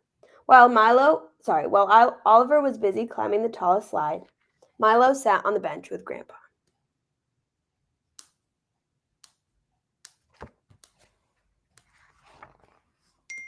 "Grandpa," Milo said softly, "why does Oliver always get all the attention?"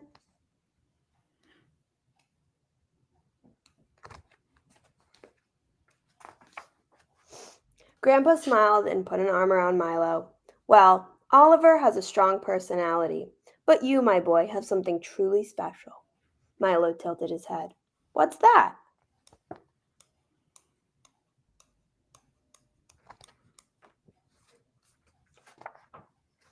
"Your smile," Grandpa said. "It's your superpower. When you smile or make someone laugh, you spread happiness. That's a gift not everyone has." Milo thought about this as they walked over to the swings. He decided to test out his superpower.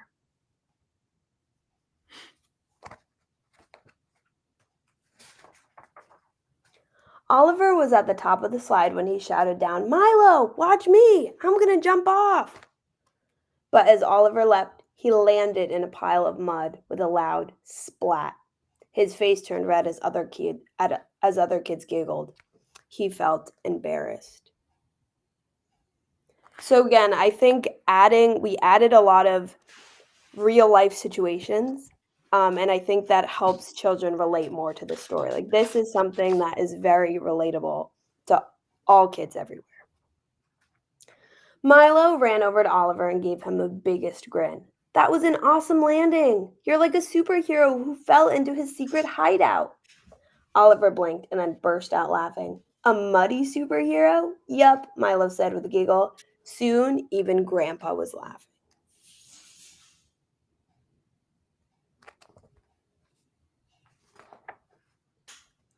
Later that day, back at home, Oliver got upset again when their mom said it was time to turn off the TV.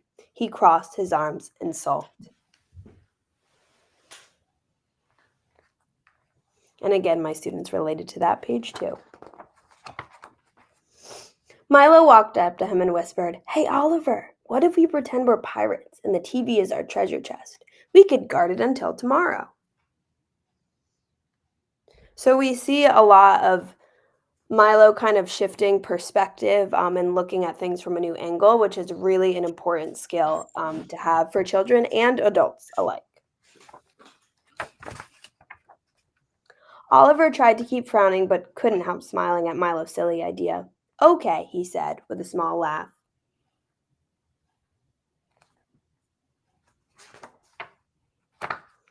From that day on, Milo used his superpower whenever he could, whether it was helping Oliver calm down or making their parents laugh after a long day. Milo discovered that spreading joy made him feel just as special as any superhero.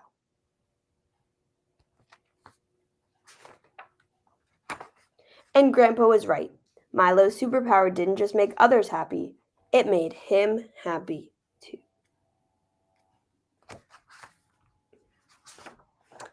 And here is one of my favorite parts of this book. All of us as kids. And here is Rocky and Hugo, the real children that the story is based off of. Thank you for sharing that. Absolutely. I think it's just a joy when Rocky shares his feelings about the book and excitement, and Hugo looks bigger and sees the whole process and is proud to share this. We went to the Los Angeles children's book fair, and he took over and was sharing the story with the kids, handing out the coloring pages, and we had a spinning wheel that the kids could spin to figure out what their superpower was. And then they would start talking about that. And I think that's an important thing, because after we had shown Rocky the book and read it to him, one day we went to one of the parks and he was playing with a group of kids and comes running over to Grandma and me and says, "Grandpa, you know, that boy over there doesn't have a superpower." And it offered the opportunity to let him know that Superman had amazing superpowers, but for the rest of the world, he was just Clark Kent. He wanted to keep his secret, his superpower secret. And we explained to Rocky that not everybody wants to share their superpower, and it might be a secret. Or maybe this young boy hasn't discovered yet what his superpower is. So he ran off and started playing again, with the idea that everybody has a superpower, and no matter your age, no matter what skills you possess, there's always someone somewhere who you can help. And that's an important message that I think this book leaves for both the kids and the adults. The kids learn that they are unique, and teaches us adults, as well as teaching the kids, important lessons for everyday life. Justine, you're in the classroom every day, and I'm in California. And how do you see things differently from the standpoint of this work being shared in a classroom or sharing it with my grandkids, an audience of two? So I think reading aloud, obviously, to 25 children is different than reading to two. But I think no matter what, it's a special shared experience. And so I read aloud lots of books to my students. And usually at the end of the year, I ask them which books they remember. And I'm surprised about the books that they remember, even the ones we've read in the beginning of the year. Even some students who come back years later and say, "Oh my gosh, you're reading that book. That was one of my favorites." So I think books are really just a great way to connect with kids, if it's 2, if it's 20. And I think it's just special to share the message with them, even like laugh with them. I really love laughing with my students. So just having that shared experience is really important. So this is the holiday season's coming up, and we hope that people will look at Milo's superpower either on our website or social media, or at children'sauthorsunite.com. But when someone gets this book as a gift, what are they really giving to their children? I mean, I think they're giving just, again, a gift of a shared experience, and teaching kids that no matter what, you are unique. There is something inside of you that makes you special, something you can use to help others, and that all kids have that within them. Sometimes it just takes a little more effort to find it, but it's there. All kids are unique.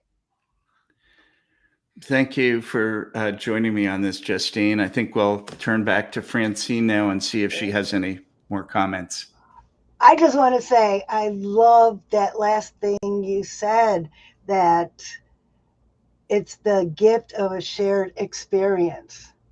That I think that's the power of books, is that parents can learn so much from their kids when they read together. And I have my book bundle out now with a activity pack that, yeah, the kids could go sit quietly together and do it, but isn't it much more enriching if they do it together as a family and share the experience together? And I have one question for you as we wrap up. Justine, for the parents out there, do you find that your students who have involved parents get better grades and better attitude? That's a challenging question to share or to answer. But I do think that parents that are involved and read to their kids, just their kids are exposed to more things at home. Great answer. Exposed to more things at home. And more Meaning- words too. Yeah, meaning that you can't rely or you can't leave it all to the teachers. Some of it has to come from home. Absolutely.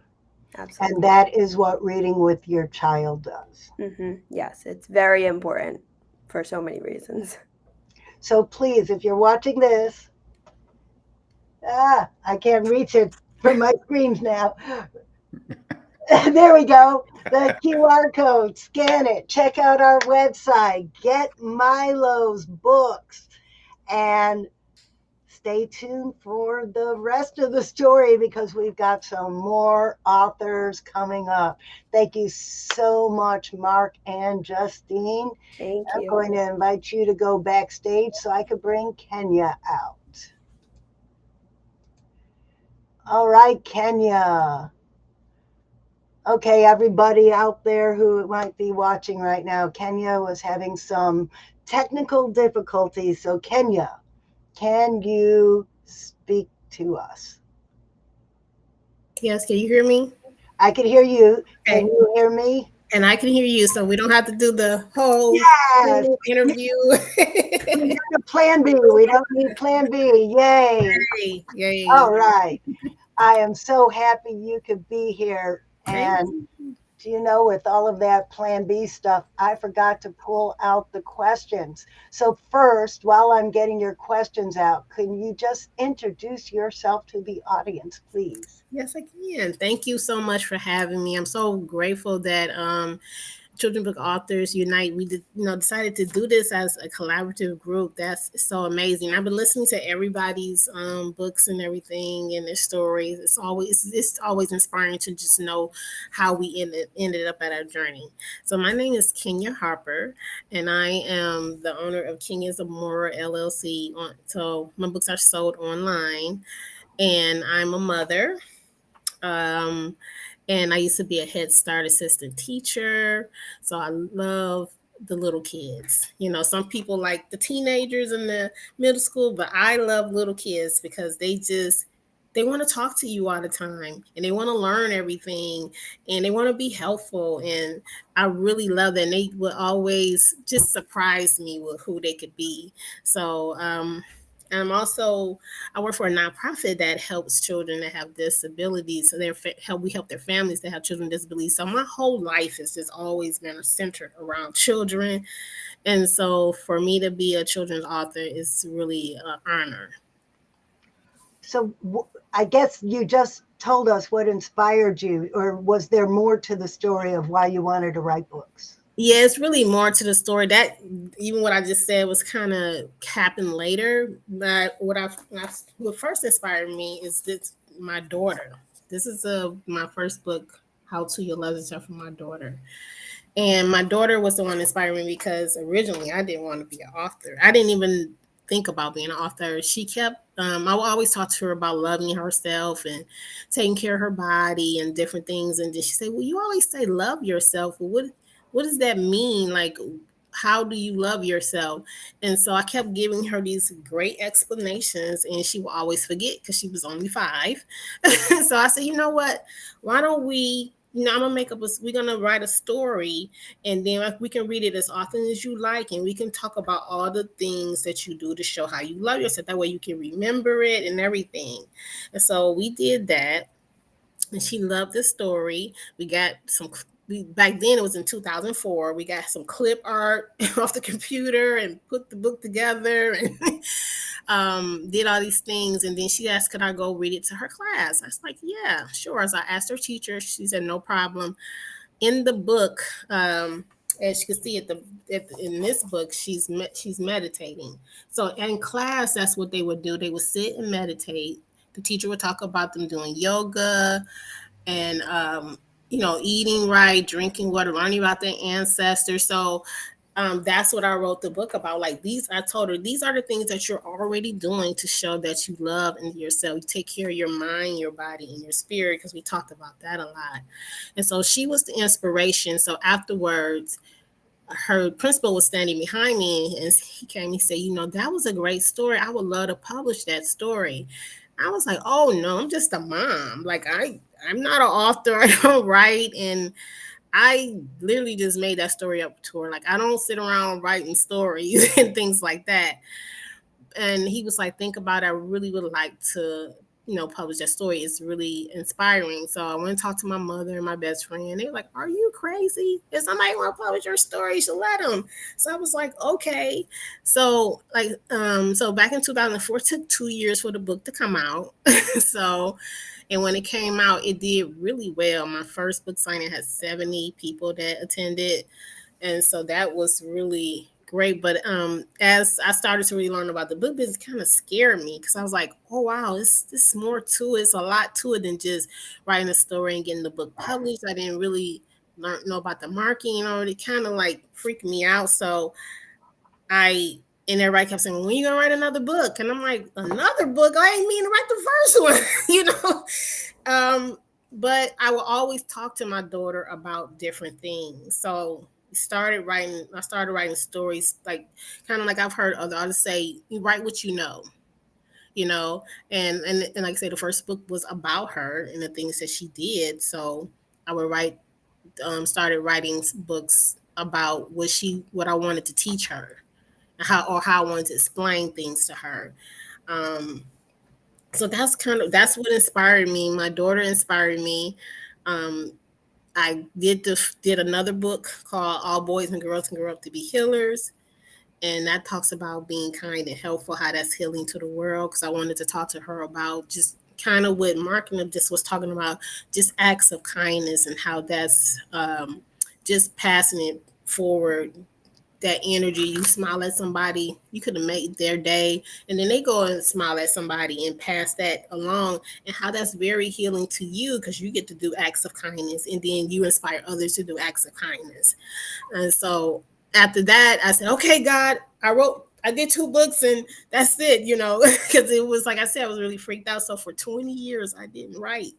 I didn't do anything. So in 2023, it kept coming up again. People will walk up to me off the street and say, didn't you write that book, How Tuya Loves Herself? Like, I still have that book. My daughter used to read it, and I read it to my grandchildren. Like, we still love it. And so it just kept coming up. And I was like, okay, God, I keep asking you, what am I supposed to do? So you keep trying to show me.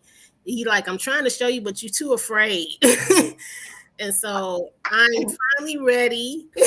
23 years later, I'm in a space where I can handle all the marketing and all the things and all that. And I miss reading to the children.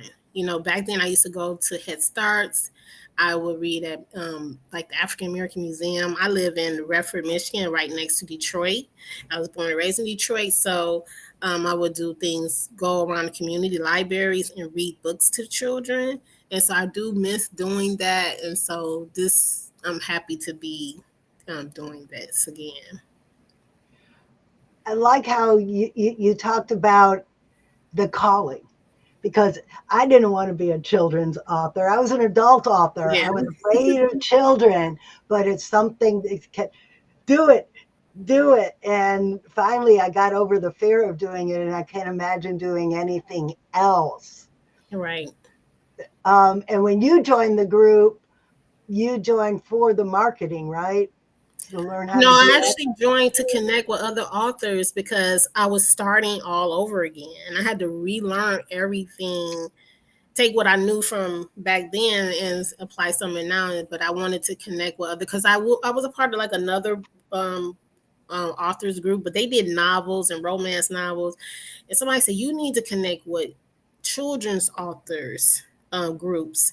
And that was so helpful to me to join the group, because everybody gave such great advice. You have seasoned authors that was brand new, or me in the middle. And so we really learned from each other. So it was more about just staying connected, to be inspired, to learn. I love reading other authors' books. And so it was to help me grow, to see how I can connect to children. I call myself a village go-getter, and I call my supporters as village go-getters, because I believe that it takes a village to raise a child. So I'm so grateful to be a part of the village, and I'm finally embracing my part of being a village, which is, bring the joy of reading or story or imaginations to children. And so that was one of the biggest reasons why I started following you guys and everybody, and staying connected to the groups. And the saying, it takes a village. It absolutely does. What you're seeing right now with us talking to you over social media took a village 2 months to put together. Yeah. And if you are a children's author, please consider joining us, because we have our resident Instagram expert. We've had people doing classes on using Canva better. We help each other with our marketing. We have our website. There's a wealth of knowledge in this group. Now, what I'd like to know is, since this is the Children's Authors Holiday Book Fair, why would your book make a perfect Christmas gift?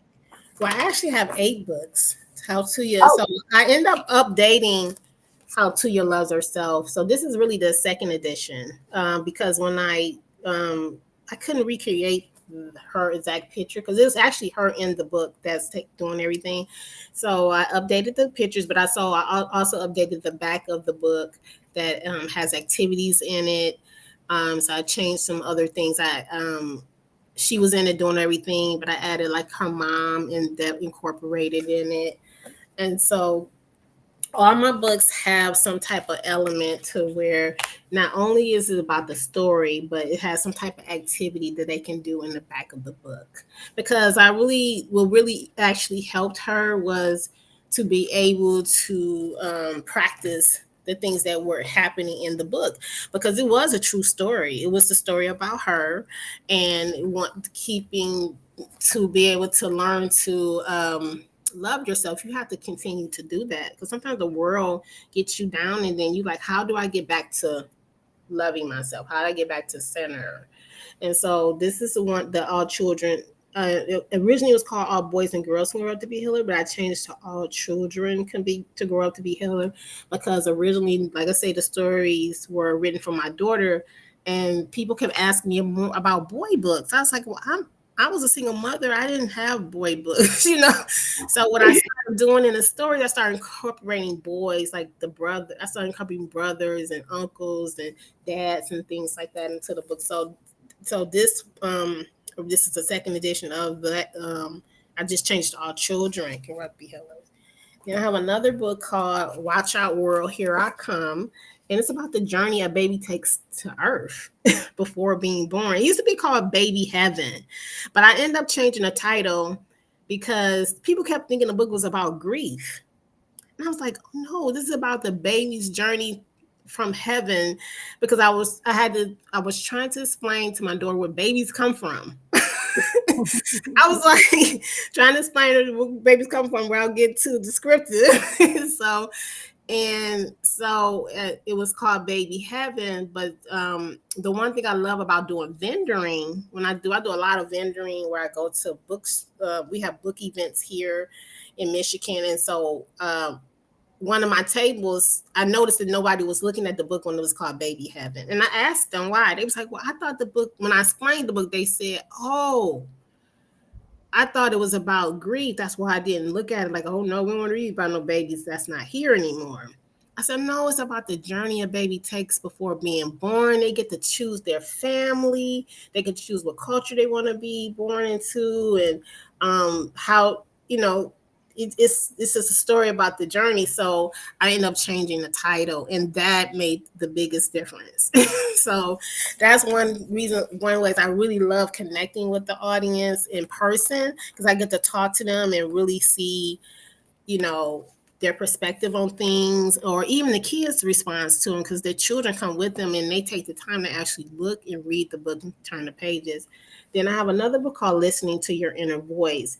And this book came about because I wanted to teach my daughter we talked about God a lot and spirituality. And she said, well, where is God? And I said, well, God lives in us. God's always connecting to us. And so I said, well, let's talk about listening to your inner voice, your intuition. And so I wrote a story about how Alana went through her day, and if she would have listened to her first mind, which was her inner voice, which was God speaking to her, saying, do this, but she was second guess it and her day wouldn't go right. So at the end of the story, it talks about how the little girl asked her mother the same question. And she said, why do you and dad tell me to listen to my inner voice and never to second guess my first mind? She said, because God is always a part of us, guiding us to make the right decision. But he also gave us free will so we can understand the difference between certain decisions. So because he gives us free will, he might say, no, don't go that way. You might say, well, that way is too rocky. I want to go this way. And then you go that way, you like, it's a hole there, or it's flooded. And then one thing you say, something told me not to do it. And so throughout the story, she kept saying, like, something told me not to do it. So if she would have listened to her first mind, her day would have went more smoothly. But when she listened to her second mind, which was her mundane thinking, that she would make the decisions she would still go through the experience, but it would be like harder. And she would always say, something told me. So I wanted to write the book called Listening to Your Inner Voice to explain to that. And in the back of this book, it gives 7 tips on how to do that, like how to be still, how to be calm, so you can listen here, how to journal, just different steps about that. And then my book, My Father is a Great Man, came about because, like I said, people kept asking me about boy books. And so what I decided to do was actually interview 15 family members and friends of mine that were men of all different ages and ask them, what did you actually learn from your dad? Whether it's something you saw or something that they taught you, because I know sometimes men don't, women, we do a lot of talking and explaining. Sometimes men like, just do what I say or watch me and just do it. So from their answers, I was able to put together the story. My Father's a Great Man. It talks about what men do with their children, or how this father in particular did with their child. And so I did a panel. What I did was do a panel discussion last year, right before Father's Day. And it was so powerful. They were able to, the men, and I invited all the men that helped me with the book. And I dedicated the book to them. And then we talked about how can we connect with the youth more in the community and have that connection and show them different ways of being a great human in the world. not just even a man and a boy and what that looks like. And then I had some mothers say, well, my baby's father doesn't do much for him. But so what I decided to do on the back of the book is put where at the end it says, now you write about somebody that pours into you or that inspires you. So that could be an uncle, that could be a coach, that could be your mother. It could be somebody else that you feel did something that's great, because the story his name is Brandon. The teacher asked the whole class to write about somebody that inspired him, and he just so happened to pick his father. And so that's why My Father is a Great Man, that story. And then my last 2 books, it's called Weird and Wonderful Science with Layla and Eric. Layla Edgar is actually my godchildren's name. And I love science when I was in school. And so this is a story about Eric asked his sister, it's at the end of the school year. What did you love about school? And she was like, oh, what are you going to miss? And she's like, my science class. I love science. And he was like, science? So she really talked about why she loves science. And then as the story goes on, they talk about different experience that they can do. So experiments that they can do. I'm sorry. And so the book also covers like 5 science things that they can do that's really fun for kids, and it talks about the importance of science. And then I didn't have a book for like a 1 and 2 year old, so I wrote all shapes. Let's learn shapes, colors, and let's learn shapes, colors, and with little Mike. And so this one is really great because it has it's a story also, but it also has coloring pages in the back too that reinforce the story for counting and things like that. So me being a Head Start teacher, assistant teacher, really helped me to be able to know how kids function and what things they really like. And when I would go read stories to the kids, we actually would go through the whole process in the book, like how 2-year when they meditate, we would sit and meditate and breathe 5 times, and I would tell them to pick their favorite color, and they visualize that color, and it was really, they really love doing the interaction with the books. I love that. My first book is about meditation for children too. That is something that not many people write about. Right. What made you want to write about that? Well, like I said, my daughter was already doing it in school, and we would do it together. I still do it. It helps me even for my writing process. I meditate. Also, I've talked to other people about meditation. Like when they read the book, I've had parents say, "Wow, you talking to them about the kids how to meditate. It showed me how to meditate. I didn't realize it wasn't that, I kept making it more complicated." I also talked to them about meditation is about focusing on something that's in the present. So meditation doesn't always have to just be you're sitting still. It could be a walking meditation. You could be cooking and just focusing on that, meditation. It could be, just anything you do. It's just like being in that moment and focusing on that thing. And it's very calming because it helps. We have so much noise with all the social media and our phones and our family life, our community, and everything we do. So learning how to meditate helps reduce anxiety. It helps you learn to listen to your inner voice so you can, filter out some certain things, and so you can allow other information to come in so you can listen and you can do more things. So that's what made me write the book. Like I say, my daughter was already doing it, and I wanted to show her that was okay. And then, like I say, it was very positive to show other children that you can do this also, because that was happening in her school, but not maybe other schools. So when I would go read it to Head Start, we would use it to talk about, like, when you say you have to be input in timeout, go and meditate in timeout. Because in timeout, what did the teacher ask you to do? Go over there and think about what you did, and, so I said, you can go in there and meditate. You can breathe. It'll help you calm down if you were upset or if you feel scared, like I'm in trouble, and it'll help you be able to come out and clearly talk to the teacher about, why you did that, what made you make that decision, which can you do differently. And when I would go back and read the story again to the kids, they would like, Jonathan, he went over there and meditated, and they showed me how he hold his hands and cross his fingers. And so it really does work. It's a children's story, but it's a true story. And children can actually use it, and it gives the parents a chance to practice it with their children, and then it gives the parent to actually practice, because we have a lot of anxiety too, and we get overwhelmed. And so just something as simple as, I ain't gonna say simple, but something as the act of practicing, learning how to just be still and clear your mind, or even if it starts coming in your mind, just let them roll on by. How that can reduce a lot of anxiety and stress in us. I had a parent even tell me that since she and her child started meditating together, her kid takes better naps. Exactly. Yeah. It reduces a lot of anxiety.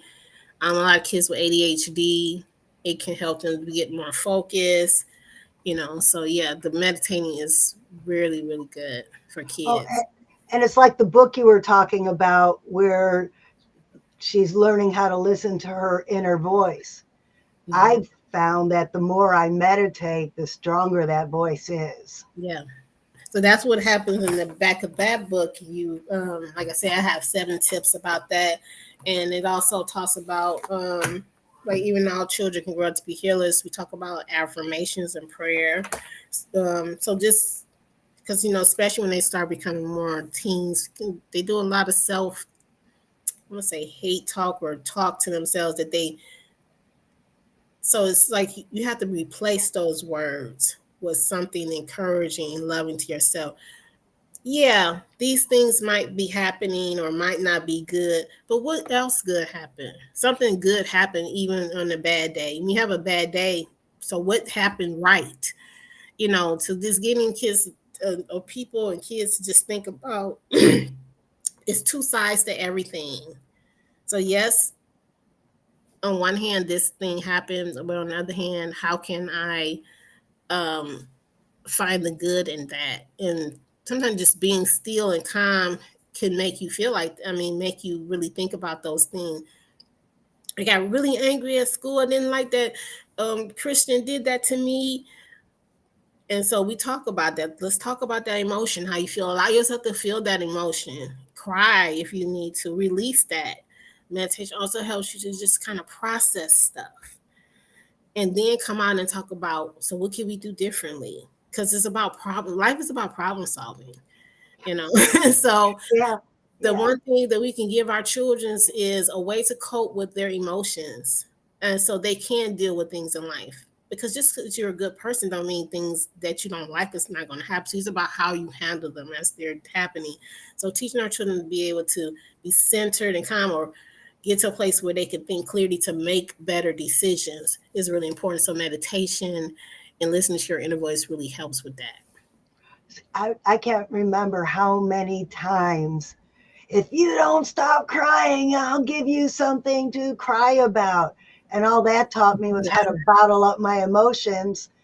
And that led to all kinds of problems through life. And then finally, in my 50s, I learned to meditate. I learned to feel my emotions and let them out and heal the trauma of not being allowed to show them. So, this is a public service announcement to all parents. If your child is crying, let them feel the feels. Absolutely. Let them breathe. One author, actually Renee Book, her book about the one she was like in the book about, I don't want to calm down. Yeah. One thing I like, when I read her book, one thing she had in there was about like when to breathe, like blow bubbles. I'm like, I thought that was such a great idea. Like, I yeah, love, oh, I just got chills thinking about that. And I think I'm going to use it in one of my books now. that's what I told her. I said, I think I'm going to use it as one of, because that is a great way to, imagine kind of not breathing in and I'm blowing bubbles. And so I thought that was so way to just so giving kids different ways to cope. Because sometimes we have these emotions, but they're young, so they don't know what the identification of. They don't know what anger and I'm upset. I mean, they just know I feel this, and I don't know why I feel like this. I don't like feeling like this. So when they like, I don't want to calm down. I don't know why I'm mad. Getting them to relax and calm down to let's talk about what that word means to you and how can you make a different decision when you're in that way, because your kid's not with you all the time.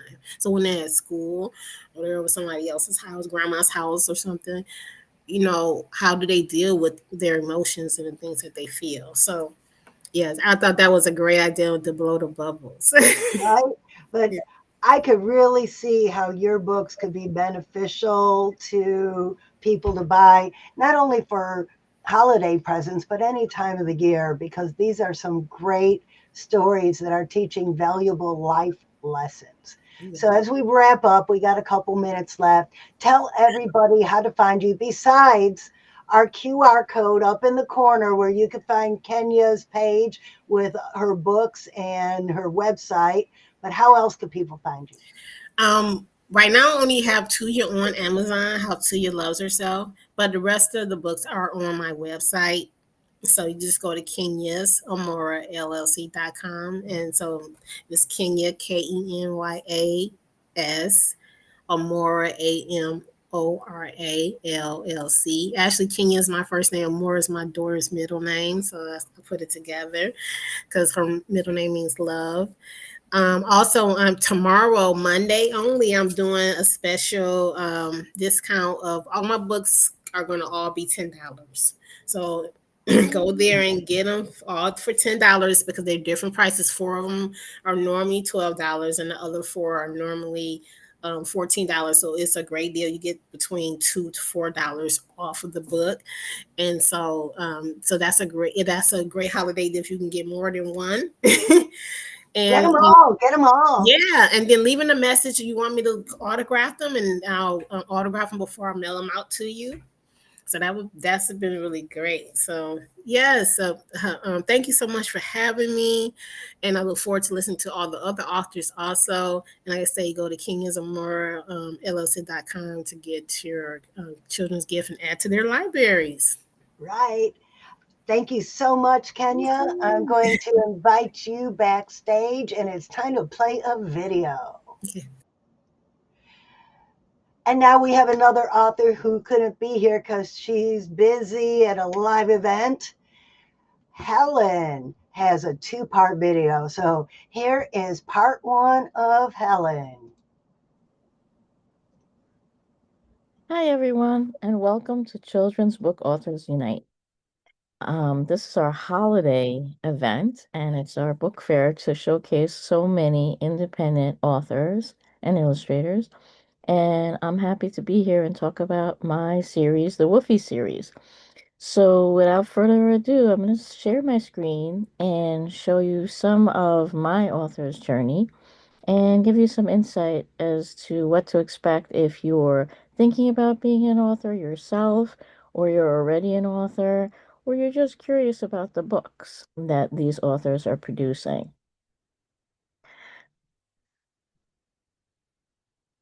So we're going to start with the author's journey. And in my case, my author journey, I was asked to speak about at a conference where I was going to do an author talk to a bunch of adults. And it was the Brooklyn Reading Council, and they are very into children's literature and making it available across the country to children who may not have access to a lot of literacy experiences. So when I was asked to tell about my author journey about a month ago, my first reaction was, wow, it's really been a short trip. And after my friends would giggle, they would say, you know what? Actually, your author journey started way before, when you were a little kid and then as a teacher. And I thought about it and I said, you know what? You're actually right. I needed to sit down and put it down into slides that I could present. And I'm sharing some of those slides with you today because I feel like it organizes all of the ideas along the way. So I'm the author and illustrator of the Woofy series. And Woofy is a little plush dog that my brother named when we were children. This is where my journey began. So my brother is 6 years older than I am. And when I was 4, we would also do a lot of creative dialogue around characters that we had in the house. And at that time, my father, who was disabled, he actually brought home a little stuffed character. And my brother said to me, you know what? I think he has a lint ball on his nose. And I was like, oh, like, does that mean he's dusty? And basically, my brother said, no, it's a magic lint ball. This is something special. He has magical powers and his nose twitches. And he came up with all these great scenarios with me from that point on, because I was a sickly little kid, so I didn't go outside too often at the time. So my whole world revolved around Woofy and his adventures until I went to school and discovered other authors and storytellers and grew from there. But it all started from there. Once a writer, always a writer. I feel that when you are a child and you're scribbling ideas in a notebook or something for class, or you sketch something, you're telling a story, your story. And if you're a writer or you want to be one, you want people to remember both your characters and your purpose for writing. So that's the first thing I would say. Where to begin? Mentor authors mean a lot. Where do great stories come from? All of these stories that you see depicted here, Corduroy, Whistle for Willie, Where the Wild Things Are, Big Ron's Big Mission. These all had something that stood out for me, both as a child and as an adult reading to my class. And they all stemmed from experiences, those of others, those of the author themselves. And you think about who the audience was, and we talk about this a lot in school with students. Okay, so your story came from an experience, but who are you telling the story to? Who's your audience? And for kids, usually it's other kids. And there are a lot of common themes that are attention grabbers, like getting in trouble, making a new friend, all these things that are listed here in this slide. And I would capitalize on those concepts and bring in my own childhood experiences when I taught and relate them to the stories that we were reading in class. And that made it real for the kids. What I found along the way, especially in teaching, is when what you need doesn't exist, you have to create it. I distinctly remember having times where you had to explain what inches and feet were to kids. And there really weren't that many books available to teach measurement on a kid's level, especially in the younger grades. So I just sat down and sketched it out.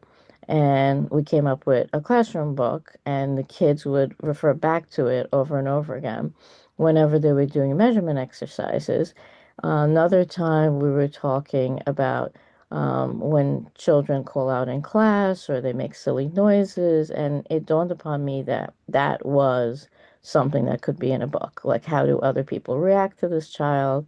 And I actually called it The Boy Who Went Moo and sketched it out. And at some point, that might be something that I want to produce. But it was very relevant to the class at the time, and it actually extinguished a lot of the mooing that was going on during morning meeting and other times during the day, because they were about 4 or 5 years old, and sounds are funny. But sometimes they need to understand that there's a time and place for those. So when we put it in a book, it gave some credibility to what they were doing, but at the same time, it showed them right from wrong. The storyteller and the images they use. So growing up, people would ask me to draw things for them. I am not professionally trained as an artist. I am self-trained. I did a lot of research on my own. My father was an amazing artist in his own right. But again, we were just playing with materials and ideas. And when I became a pre-K teacher years later and the copier broke, I distinctly remember handing out drawings that I had hand drawn for 23 kids of this duck, and it looked similar to this illustration here. And they were going to use it to storytell and to do something called Reader's Theater. But they didn't have the wherewithal at the time to feel comfortable at that age, at 3 and 4, to sketch out what their character would look like. And we built into that over the year. But at that time, you just had to go with the flow. And that's one thing you learn. Teaching is storytelling, and in the public schools in New York City, I used my skills to craft grant proposals because we were faced with walking into a classroom in the early 2000s or even late 90s, and the books were from the 1950s or 60s. And it's a whole different mindset when you're trying to teach kids about inclusive books and books that represent all of them, whether they have disabilities, whether they're from different ethnic groups. different classifications. One thing I wanted them to see is that they had power to actually make a change, whether it was writing the principal and saying, "Hi, we'd really like a movie day and we've earned it. And this is the movie that we would prefer to see." And years later, a first grade class actually wrote the principal and persuaded her that they had done enough work for a particular unit and could they receive that as an acknowledgement of their work. And she responded, she wrote back to them. So the power of words is super important and kids need to learn that.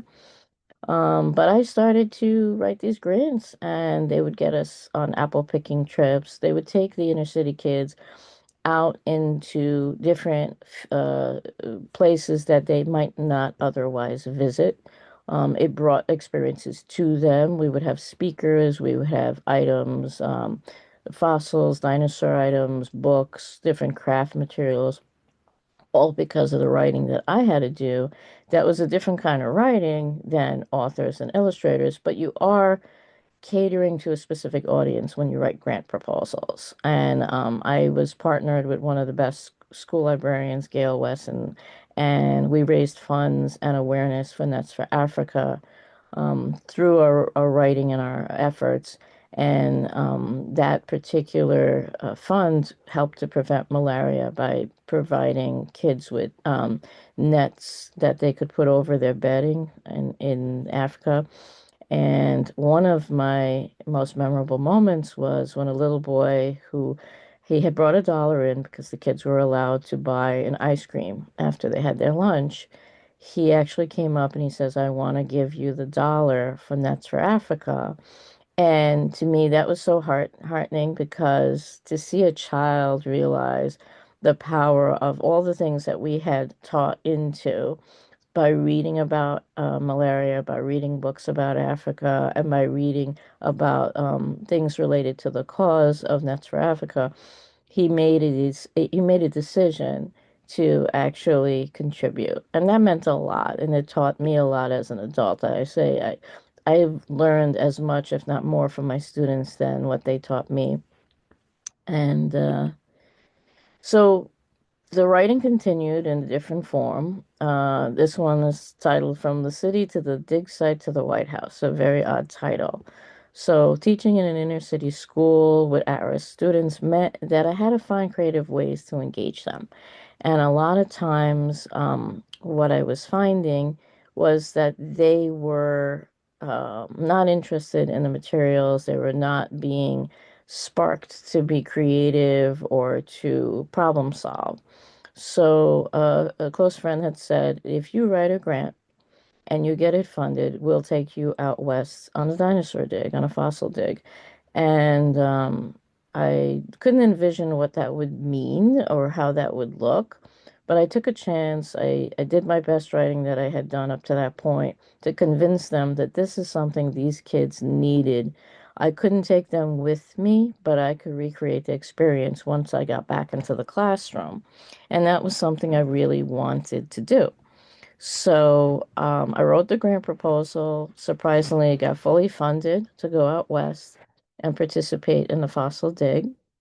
Here I am sitting with the hip bones of a Titanothere. And after 3 days of not finding anything significant, I came across this gigantic monster of a humerus that belongs to a Titanothere, which is like a prehistoric rhino with a shovel in place of a horn. So getting the kids to actually come to the museum afterwards and see an articulated mammal, the actual Titanothere, that had the same bone that I had found was like amazing to them. They couldn't even envision that this animal existed and the height that it was and what did it eat and all these questions that came out of me writing a grant and telling stories that were quasi-fiction and quasi-nonfiction because there's so many crossover books. And just to clear up a lot of misinformation that kids have about fossils and dinosaurs and things that they might see in the movies.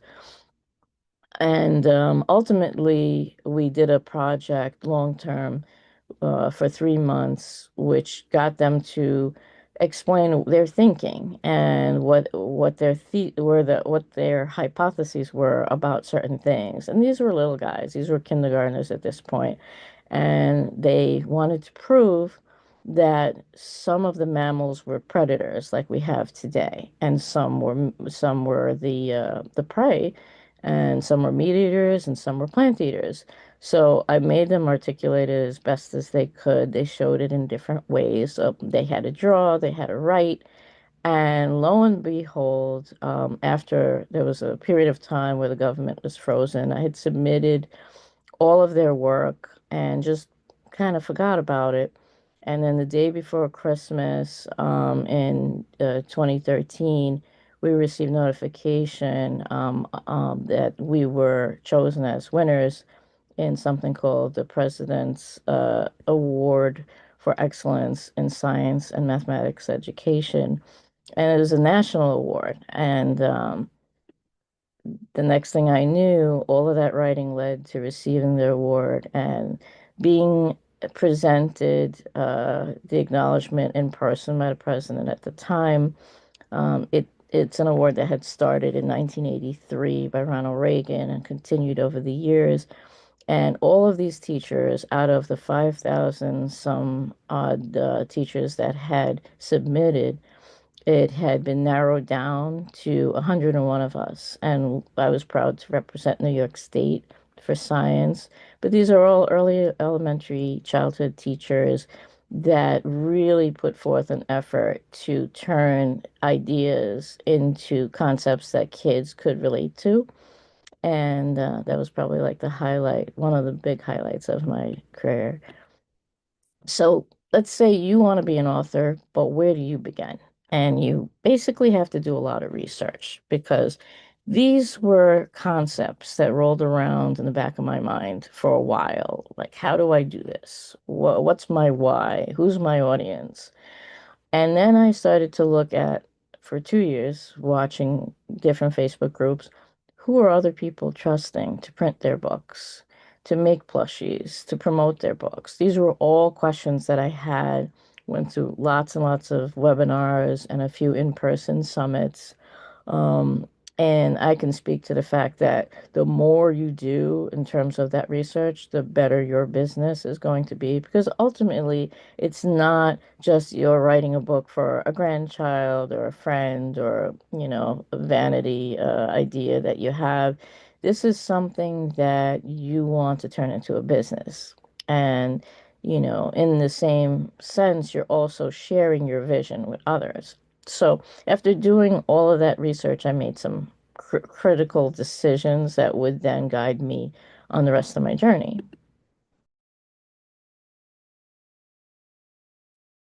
So after 25 years of teaching, I was leaning towards retiring, and then having the goal to start another lifelong dream, which was to write a children's book. But where did I begin? I had lists, I had titles, I had over 100 different titles scribbled down. And it all came down to this little toy that I had as a child when I didn't really venture out much. My brother and I would create this whole other world with him. So I started to sketch him out, and then there was an offer to create a plush with the book. And I used IPC printing, and I'll give that information later. But basically, they were able to take two of my drawings and create a plush. And when I tell you, I got the box in the mail a couple of weeks later, and it was the prototype. And I opened the box, and my childhood came flashing back to me, and it was like they had brought him back to life. They did such a good job. I could tell that he was going to be some character, and he had a personality, kind of like I had envisioned him to have as a child. And now future generations could play with him and dream up their own stories and adventures. But during my time as a teacher, I really had developed this unit on fossils and what does it mean to investigate and use evidence and all the STEM and science-based practices that goes into that kind of teaching. And I wanted to continue that. And my friend who had gotten us on our first dig out, a group of us, said, well, why don't you have Wolfie do some digging and make him a little digging outfit? And that's how that second book came to life. Because most of my fondest memories over the last 25 years of teaching, they were they were of the children not only doing the assignments and learning the skills, but applying them and then teaching their parents and other children's grown-ups when they would come in during dig week and they would be using different terminology, and they were little. They were everything from kindergarten up to second grade. They actually did a project-based learning opportunity that combined the three grades at one point. And like everybody knew, oh, Rogerson's doing Dig Week because there's wafts of dusts coming out from her classroom door. And at first they would think it was smoke, and they said, oh no, they're just digging, because we would do all the practical hands-on activities. And my dream was for these kids to grow up and possibly pursue the sciences, which actually has come true. One of my best students, who initially had trouble with bullying in a previous school, got turned on to science, she says, because of me, which is very flattering. And I'm sure she's had many great teachers along the way. But she became a forensic scientist in the military. And to me, when she called me and told me that and showed me herself in uniform, and I was so proud of her, and I was just so touched that she made that connection from it, and she still has the fossils, and she's an adult. Still calls me Miss Rogerson, so we'll have to get her over that. But one of the things that I wanted to do was continue that exploration, but then do it through other books, using Wolfie to teach about collaboration, the importance of kindness, and all the concepts that I would teach in my classroom. And I guess because I'm kind of a control freak when it comes to projects that I'm in charge of, it had to be me doing the illustrations as well as the writing, because I had a vision in my mind and it had to be just so. So no matter how long it took, it had to be that way. Um, and I remember standing I had gone to a summit in Boston for writers, and this is actually not even a year into retirement. And I was at the aquarium in Boston, and a little child comes up and pulls on my leg because, they don't look up often when they're toddlers and so forth. And they said, look, jellyfish. And they were pointing to the jellyfish in the tank. And I said, I wonder if there's a peanut butter fish. And right then and there, an idea was born for book 3. And it all came about from that experience, because on the plane ride home, I started Googling animals named after food. And apparently, a large majority of them are animals that live under the sea. So it actually wrote itself. And it became Wolfie and the Peanut Butter Fish, where Wolfie delves into an underwater world in the little girl's imagination. And of course, the little girl is me. And except I call myself Holly instead of Helen. And one of the things that he discovers is there are a whole bunch of animals that have really adorable names, like the pancake batfish and the chocolate chip sea star, and the importance of just protecting the ecosystems around the world, including the ocean. So I was able to uh, bring something different with book 3. One of the things, as a controlling author and illustrator in my own books, I had to think about illustrations that would speak to the reader. And thinking back to my teaching days, which I can't believe was only a little bit over a year ago, a lot of the things that I would face with the kids was them saying, I can't draw, but I can't draw. And when I recently did the event with adults, I actually heard that quite often too. And I understand that because, like, everyone has different strengths. I used to tell people I'm not musical at all. I can play my CD player, that sort of thing. But now I wanted them to think, as adults that I would speak to who are thinking about maybe possibly trying to draw, in the same way as I would teach the kids. Think about, what do you see? If someone were to draw these two beautiful birds, what would that look like? What shapes do you see? And they might become overwhelmed at first because there's a lot of detail and a lot of color. And just focus on the shapes. And initially they would say, "Oh, I see the head's a circle. The beak is a triangle." And I said, "Okay, draw that, draw that, draw that." And it always stood out for me how this one child who insisted he couldn't draw, and he wanted so badly to draw a bird for his story. And I walked him through these exact steps.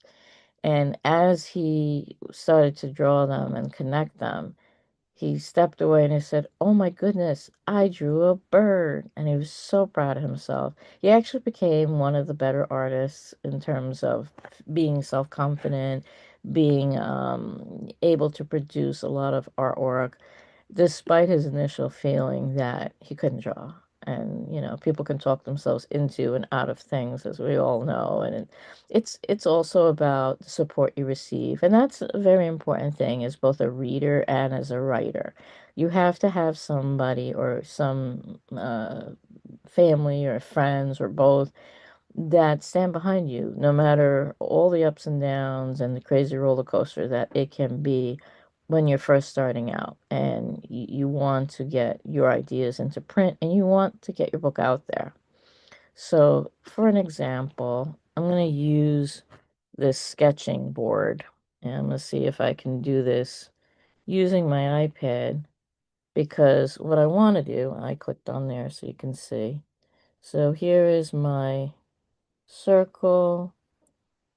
Right away we have an eye. I'm going to connect it with his beak. And if I was drawing it on paper or with markers, it would be a lot more detailed, of course. But for the purposes of this Zoom, I'm going to show you just how I would take some shapes. And the kids who draw them, or the adult that's trying it out, they're going to be using the shapes that they're familiar with. And a lot of it is line drawing. And I said, well, there are some books out there that have stick figure drawings. And I won't name them, but you can do your research and see that there are people who have done really well with books that are not as elaborately illustrated as you would think. And, just by adding the features, shortening a few things, modifying things, maybe the angle of something, you're starting to get a sense that this is a bird. Or at least I hope you are. And from this point, if you look at it carefully, you can add a tail, and ta-da, there's your bird. You may want to play around with the beak a little bit. I mean, it's harder with the digital. Naturally a hand-drawn artist. I don't feel comfortable with digital, just like my husband doesn't feel comfortable with a lot of digital stuff. But to each his own. Some people prefer that, and that's their strength, and so be it. You go with what you know, what you feel comfortable with. So I'm just gonna take this. Oh, this is a wide-eyed little baby bird. And we're gonna replicate the same idea of using shapes. And for them, it might be a half circle. And you're going to take the shapes that you have here, and you're just going to continue that way. And maybe this one's sitting in a nest, so you're going to add those details. So the next thing that I would say, you would add background, or Mo Willems has no background in his. If you look at his books carefully, it's primarily focused on the characters themselves. So it's what you make of it. You may not want all of the details in the background. You may want a lot of background. The characters are off to the side speaking. So it depends on what you want, what your comfort zone is, what your style is. Again, mentor authors are key. If you have a story in your heart and you want to share it with the world, do your research, talk to people who've done it, make your move, just go for it and follow your dream. You're actually going to learn a lot by listening to other people through webinars, through going to conferences and summits, talking to people in groups that actually promote writing and authorship in the children's book genre. Keep going.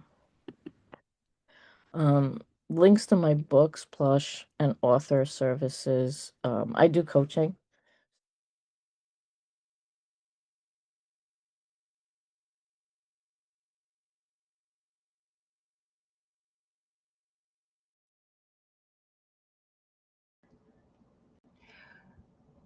And we're back live.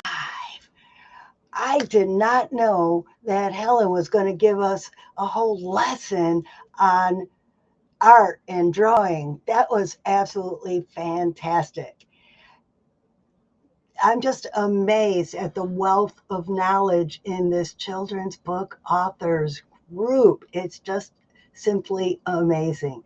If you're a children's author and you want to learn more about how to market better, how other people are illustrating their books, how we are coming together as a team to help each other. We meet every Friday at 3:30 p.m. on Zoom. Drop a comment below and say, I'm an author, and we will make sure you get the link to come and share with us on Fridays, 3:30 p.m. Eastern. And now we have Natalie backstage, do we? Natalie, are you ready to come out? Yay, I'm so glad you were able to come today. How are you doing today? I'm doing great. Glad to be Awesome. here. I know we had a little issue this morning. Wasn't sure if you'd be able to make it. Well, I bet it's good news that you're able to be here. Yes, thank you. Okay. And I am just going to turn over the virtual mic to you. Have fun. Thank you. Hi, everybody. I'm Natalie McManus, and I have written my first children's book, which is a lifelong dream of mine. And it's very interesting how the story came to be. But let me tell you a little bit. This is my book. It's called Tane and the Birds, a New Zealand story, as told by Ron Turner, but revised and written by Natalie McManus. And we'll get into how all that ties together in just a minute. Have you ever wondered why the kiwi bird is the national hero and symbol of New Zealand? Maybe not, but you're going to find out. The other is that this book is about kindness, generosity, and the rewards of sacrificing for the greater good, because it's all about the kiwi. And so let me get into that just a little bit. My husband and I were on a tour of New Zealand, and while we were on this tour, the our tour bus was going on this long and winding road toward Milford Sound. And there's nothing but forest along this road. No one lives there. It's very deserted. But we came upon a bus that had broken down. And so we stopped and we loaded all their passengers onto our bus to take them on so they wouldn't have to sit, by the road for ages. And our bus driver told us a very interesting story when that happened. He told us that a few weeks before, a tour bus had broken down similarly, and they had to leave the bus overnight on the side of the road before the repair truck could come. And during the night, some very naughty animals, some very naughty birds, had torn the rubber from around the windows of the bus, and all the windows had fallen out and broken, and the animals had gotten into the bus and destroyed it. So the bus was absolutely worthless. Now I tied that story into my story. So if you want to hear more about that, get the book. So anyway, that story from the bus driver led our tour guide, Ron Turner, as told by Ron Turner, to tell us another story, our tour group another story. And this story is a combination of a number of versions of the Maori people, who are the native people of New Zealand, and their culture. They have a legend about the kiwi bird. And there are many different versions. And this was Ron's version. And when he finished telling the story, I thought, wow, that would make a great children's book. So when I got back to the hotel, I had Ron retell me the story and I taped it. And when I got back home to the States, I typed it all out and I kept in correspondence for Ron and asked him questions. I did research about the Maori culture. We did things like, what were the symbols for them? Has the story been told, in published form in another way? And there had been, but it was not quite the same. And there was only 2 birds in the other story. Mine has many more. So anyway, there was this whole evolution. And I was also thinking, well, I need pictures to go along with this. And if you've ever seen my drawings, they're not very good. So I needed a professional illustrator. And I had some visions of how I wanted the pictures to be in the book. And while I was in New Zealand, I had purchased a book that had pictures of all the birds that were in the tale that Ron told. And so I bought that book, and when I found an illustrator, I was very fortunate. Things just kind of fell into place. I had a person in publishing, and I asked her about publishing a children's book. And she said, well, my daughter does this kind of thing, but it's kind of expensive. And so she said, you might look into self-publishing. So I said, okay. So how do I do that? And so she had me contact Mistale Riston, who is my book doula, my author doula. She took me through the process from soup to nuts, held my hand, helped me tell me which buttons to push here and there, because I'm not technically, really good at technical stuff. And so she referred me to an illustrator. And that illustrator was way too busy. So she referred me to yet another illustrator. And that is how I ended up collaborating for Tane and the Birds with Raisa Urdialis. And Raisa Urdialis is a phenomenal illustrator. She and I would get on the phone once a week and discuss my vision. She would send me some pictures. I would say, well, let's tweet this and tweet that. And she would say, well, what about this? And it was her idea, as an artist, to look into the significant colors of the Maori culture. And this color of this, the book of the cover is a red ochre, which is a very significant color for the Maori culture. And we did a number of different versions of the kiwi from pictures I had taken of the kiwi when we visited on this tour the National Kiwi Hatchery at Tora, which is part of the proceeds of this book. When you buy this book, know that part of your purchase price is going to the National Kiwi Hatchery in New Zealand to help continue to help the kiwi to survive. And we'll get to that in a minute too. So anyway, so my collaboration with Raisa was instrumental in making this book really what it is, because she did some amazing pictures. Like here's one of the birds that she's done. And I'll show you another one. I mean, they're just all just amazing. Here's the Ruru. Now, you might look at that and say, well, that's an owl. Well, this is another thing that I did. I used the Maori names for the birds. So when you read this book, you're getting the Maori names for the birds. But in the very beginning of the book, I have an information page. And this information page gives you some information about the birds, the Maori culture. For instance, the cararoo is a New Zealand pigeon. So they might call it a pigeon, but they might also call it a cararoo. The owl is also known as a moorpork, but the Maori name for it is a ruru.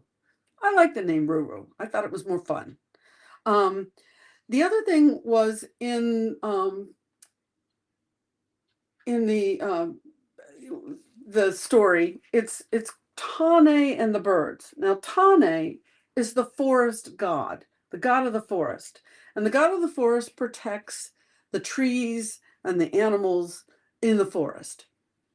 The trees and the birds. I'm sorry, I should clarify that. So we had to come up with, how do we represent Tane? And so we did some research and we found out that there is a tree in New Zealand that is one of the oldest living trees. It lives over 2,000 years or more. And it is the tallest tree. It has a smooth bark way up high. And at the very high top, it has the branches and the leaves and things. So we decided that we would make the Karu, I'm not sure I was pronouncing that, Karui, Kauri tree, would become Tane. So Tane has a face. It's a little hard to see on the screen here, but Tane became our forest god. This tree, we transformed Tane into a tree. And here are some of the birds that Tane's thinking about. Now, so what happens is, so Ron told his story, the bus driver told his story, and the way Ron ended his story has a little twist to it. You needed the first part of the story. So I combined the two stories into one. And that's what this book, Tane and the Birds, is. It's a combination of our bus story and the various versions of the Maori legend of the kiwi bird. Now, some other things, some interesting things you might want to know is that New Zealanders are very proud to call themselves Kiwis. And some people might think, well, they call themselves a fruit. No. It's after the kiwi bird. And so they refer to themselves as Kiwis. And they're very proud of this fact, and they should be. Very interesting that 800 years ago, if we go back 800 years, there were no humans in New Zealand at all. Even though they'd been in Australia, which was nearby, for hundreds of thousands of years, nobody had seemed to get to New Zealand. So the animals in New Zealand had no predators at all, especially the birds. Birds had no predators. So you have the kiwi bird, and the kiwi bird has no wings. No wings at all, can't fly. So when man arrived 800 years ago, man brought with them an appetite. They wanted to eat. So they went hunting. And there was a very, very huge, giant bird. I'm talking, this bird was easily over 15 feet tall. And it also could not fly. And it was very strong, very big bird. And it could not fly. And they hunted it to extinction because it gave them so much food to eat. It had huge legs, huge body, very tall. So they hunted that to extinction. And kiwi was round, so they started hunting the kiwi. They also brought with them dogs and cats and possums and other animals and things that had never been on New Zealand before. And they started attacking the kiwi's eggs, getting the hold of the kiwi. So many years later, present day, the National Kiwi Hatchery in New Zealand is doing what they can do to protect the kiwi, to make sure that the kiwi stays viable and alive.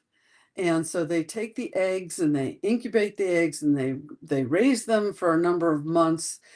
They reintroduce them to safe places. They've actually found some islands around New Zealand that are uninhabited, that don't have any predators, and they are inhabiting some of the kiwi there. So they're trying to save the kiwi because in this story, the kiwi saves New Zealand.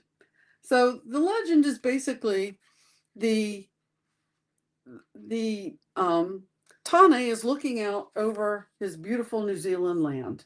There's lots of berries and trees and everything's doing hunky-dory wonderful. And then a while later, sometime later, he looks out over the land and it's not doing so good. The trees are starting to die.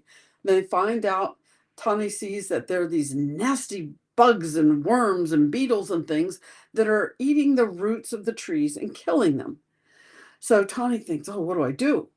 So Tane goes and asks the birds one by one, would you be willing to come down out of the sky and lose your wings and get big, strong feet so you can claw the ground and eat these nasty beetles and worms and bugs and things that are killing our trees and save the beautiful New Zealand that we have? And so what happens is the birds are they're not all very receptive to doing that. No, I don't want to do that. Oh, I'm too scared. No, I like my berries and things. No, I just don't like to, I don't want to come out of the sunlight. I love the sunlight. And so Tane goes to the kiwi bird. And so this was one of the things that Reis and I needed to re-envision. We needed to think, how does the kiwi bird look before it looks like it does today? And so we came up with our early version. This is the kiwi before Tane did his magic.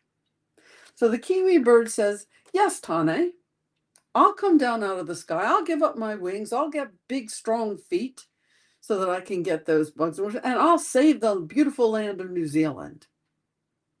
And he does. And so when you look at the picture of the kiwi bird on the cover here, we see that it doesn't have any wings. It has big, strong feet so that it can claw on the ground. Very different than the kiwi bird that we envisioned prior to that change. So Tane changes the kiwi bird from this to this. Okay, so the New Zealanders were so thankful to the kiwi bird for saving their land, according to the Maori legend, that they call themselves Kiwis. And very interesting here on one of the pages, this is a bunch of New Zealanders. Now, these are some Maori people here, and this was our tour guide, Ron Turner. I took a picture of him and I had the artist put him in. This is Jill. She was another one of our tour guides in New Zealand. Both of them are New Zealanders. So I thought I would include them in the book. But you also might see here on this adult man and woman from New Zealand that they have some tattoos. And these are very traditional Maori tattoos. They signify the ancestry and the significant moments in that person's life. And not all not all of the people get them, but a lot of them get them, and there's a very big symbol of pride, because they do have a lot of meaning. And the women very often have them on their chins, and then they get their lips done in black. It just signifies the significance of their background and their culture and their achievements in life. Some people can have them from head to toe. Others just have them on their arms. Some have them on their face. They're beautiful. They're absolutely beautiful tattoos. Not really. They're not colorful. They're usually just a dark pigment, but they're just absolutely stunning artwork, and very significant to the Maori culture. I wanted to talk about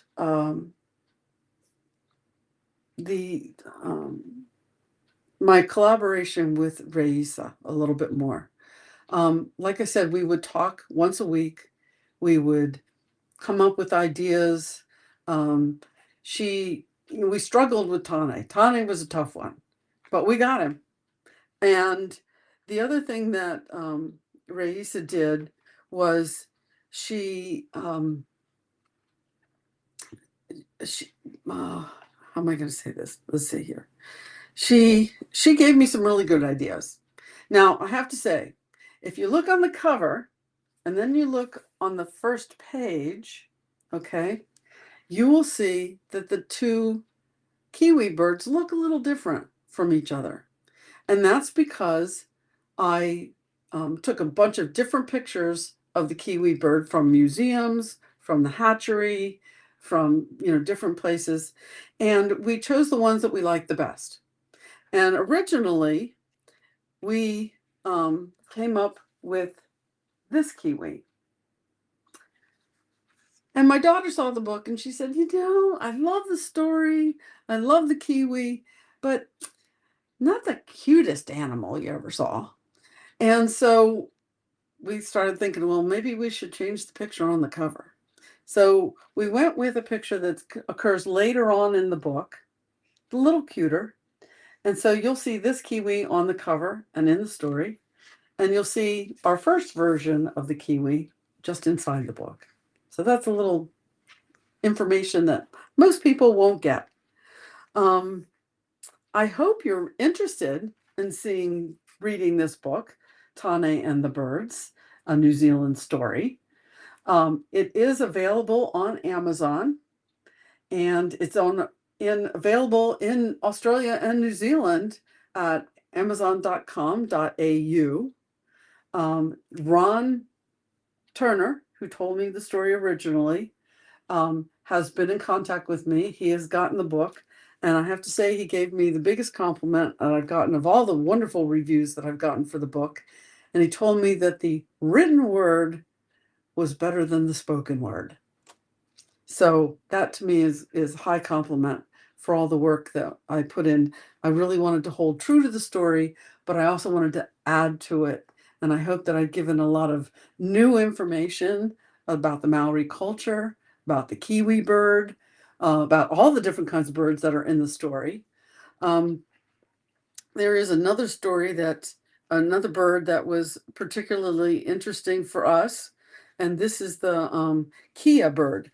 And this is the very naughty bird, Kia bird. This bird in New Zealand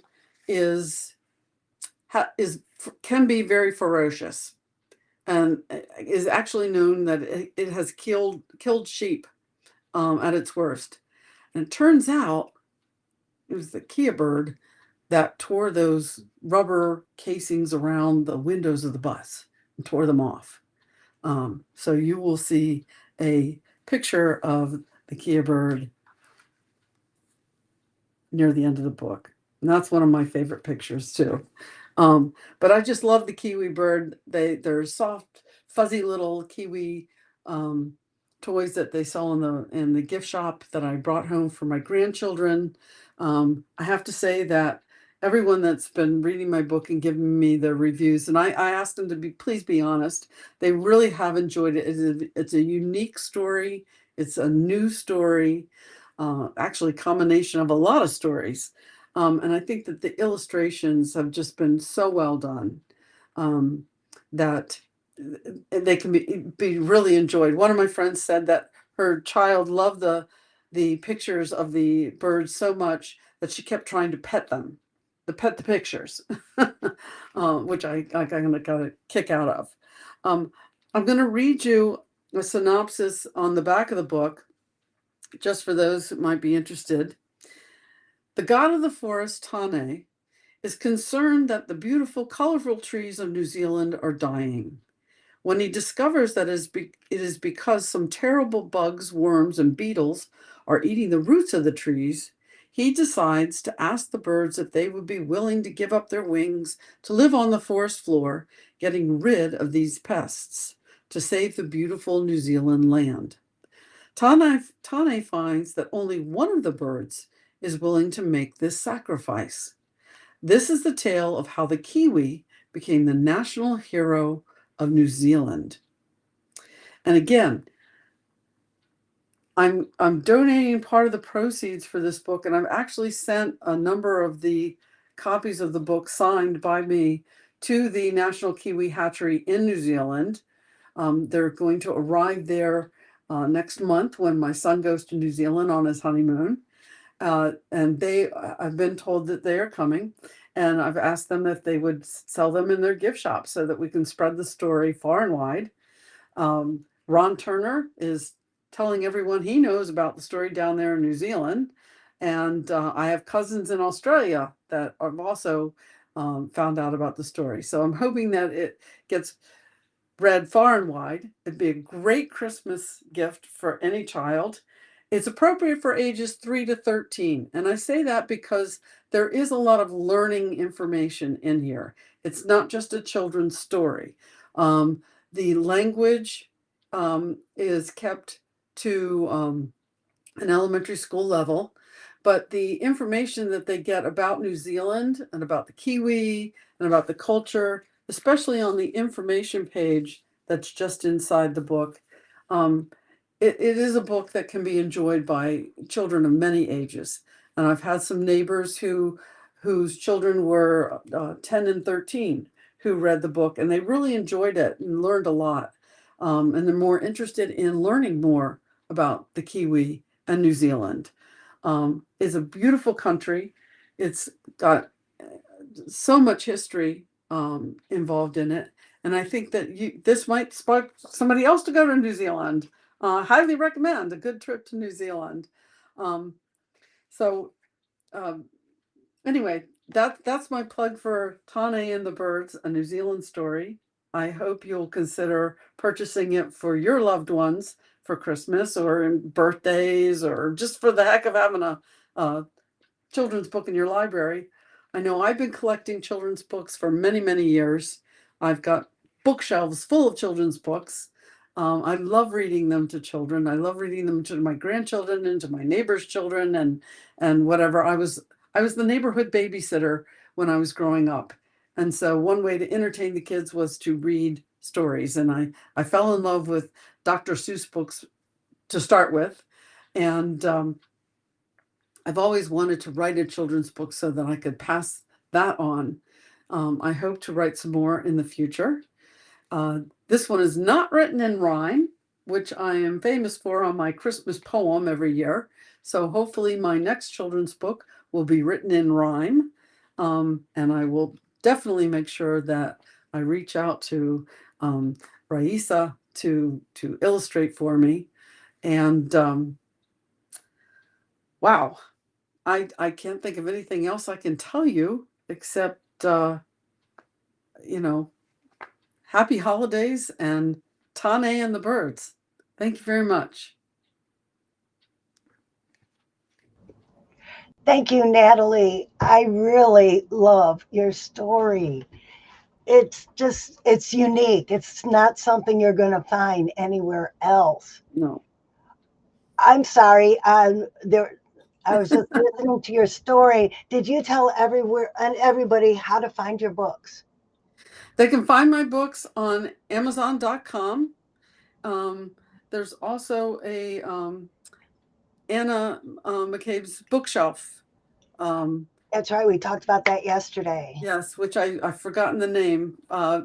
In a moment of, it's been kind of a crazy. Right. We will put that link back up. It was posted yesterday. I'll repost it for today. And then also, you could snag this QR code yes. right here. And Natalie's link is in her profile on her page on our website. Thank you so much, Natalie. Thank you so much. Appreciate you coming. Thank you. And I'm Thank going you. to send you backstage and bring out Brenda. You ready, Brenda? Coming out. Hi. I'm ready. All right. You have audio, you have video. I am going backstage. Have fun. The I mic have is audio and I yours. have video. Yes, yes. Thank you. Thank you so much. Thank you so much for having me here today. As Francine said earlier, or 3 seconds ago, I'm Brenda Cummings, and I am your featured author for the next 18 minutes or so. I'll try to keep it very tight and keep it very timely, because I know some of you want to get back to a football game, but I won't mention any teams here. But I also will say I'm glad you have tuned in here. I hope over the last day or two, yesterday in particular, that you were on and were able to check out the wonderful, wonderful authors, the children's authors that we've had here. Some phenomenal stories from Soldier Mom to Stacy Loving Her Hair, the Frizz Girl, and today just hearing some phenomenal stories just about the Kiwi bear. Did I say that right, Natalie? But anyway, Natalie was right before me, and I found that to be fascinating. I want to bring us back to human beings with my story. It is something that is very close to my heart. Again, the title of the story is The Principal's Daughter. The Principal's Daughter was inspired by an authentic experience that I actually had teaching a cohort of students when I was part of the Kids College years ago. I had a special cohort, and in my cohort, there were 2 sisters. The 2 sisters, one was named Lauren and Marley, and I'd always know when there was something wrong with Lauren, and this is what actually inspired the story. And I'd always know because of this look on her face or an attitude, and I'd ask Marley, what's going on with Lauren today? Well, you already know, Miss V. Well, okay, what is it? And so once I would talk to Lauren, kind of find out she had this moody behavior that was dictated by a person she affectionately asked, the principal's daughter. Now, my question would always be, have you met this person? No. Do you know anything other than what you have heard about her? No. So how do you know who this person is? Well, I just don't like her. Well, you're telling me you don't like her, you've never met her, you've never had a conversation with her, you've never had any kind of encounter, but she dictates your moves. So that is where the inspiration came from, Lauren. And it got me to thinking how easily children will make up rumors, how they will cause all this drama and self-inflicted anxiety based on something that they've either made up or heard. So I wrote The Principal's Daughter to inspire young readers to, first of all, choose kindness over rumors, and to get to know someone before you judge them for something that is probably not true. In other words, the first bad thing you hear about someone should be the last thing that you believe. So that is where the inspiration came from. A little bit about me for the next 30 seconds before I read a couple of pages out of the book. And like I said, I'm going to be about 18 minutes or longer. And I definitely want to thank the group, the team here who put all of this together, the Children's Authors Unite group that has been pulled together by Francine, and wonderful marketing done by Anna and also Stacy. We have a wonderful team that put this together. So it's just an honor to be a part of this, and it's been wonderful. So thank you. I came about the group. I'm jumping ship here, but I'll come back to this ship. I learned about this group, the Children's Authors Unite, back in May, either April or May of 2025. And it's been phenomenal with resources, information. And I was still in the middle of completing my book, and it did not publish until July of this year. But I've learned so much from the group. I'm usually the person that's coming in and listening. This is all new to me in terms of writing and publishing a children's book. Writing is not new to me. I've always had stories. My background is in producing stage plays. I worked with a camp group, the Sickle Cell Disease Research Foundation, a few years ago back in Los Angeles, where I was a volunteer and I was the drama teacher. So I did a lot of children's original plays there. And so that was such a phenomenal experience that I cherish and I hold close to my heart. Seeing these young kids out there who had genetic diseases, which was so inspiring and motivational to see their determination. And they were just kids. They just happened to be dealing with something that they had to live with. So the camp experience, a lot of things came out of that, a lot of wonderful personalities. And again, the children would teach us things, the staff, their determination, their will to live, their fight for life, and still just being kids, doing the normal fun things that kids do at a camp, so you know how much fun that could be. I've also participated in some stage plays here, stage play festivals here in the Dallas, Texas area. So that was also a wonderful experience. Always written, had a blog, short stories, did some theater. My church group back in California, we actually had a drama ministry. So you know how much drama is in a ministry, right? So that was exciting being a part of that, writing themes, stories or plays wrapped around themes, holidays, etc. So that was a beautiful experience. My professional background is in education. So I've worked in the education system here in Dallas, retiring actually from Dallas College. So I've always had access. I've always worked with, been around people, young people, particularly little people who are just grown people. They're just like shorter, but their personalities are developed and everything that actually comes with that. So that is a little bit about my background. Again, back to what inspired me to write The Principal's Daughter. Before I share a couple of pages with you on reading the story, I've been going out and sharing the story, sharing the theme of it, which is about rumors and how rumors get started, specifically on the elementary level, talking to principals, doing research, and just looking and talking and listening to children. One of the phenomenal things that I've learned in working with attending some of the events that I've gone, when I mentioned the theme specifically to parents or specifically to the young people who are looking at the book, and I share that it's rumors of being the new person at school, what that's like, that opens up an entire conversation about, oh yes, I remember third grade, I remember my third grade bully, I remember my fourth grade bully, or I met someone and I thought this about him, and come to find out we ended up being best friends.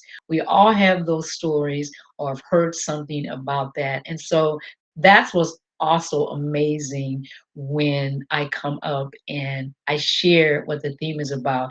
Instantly someone will zero in and say, you know what, I remember how that felt and I didn't like it.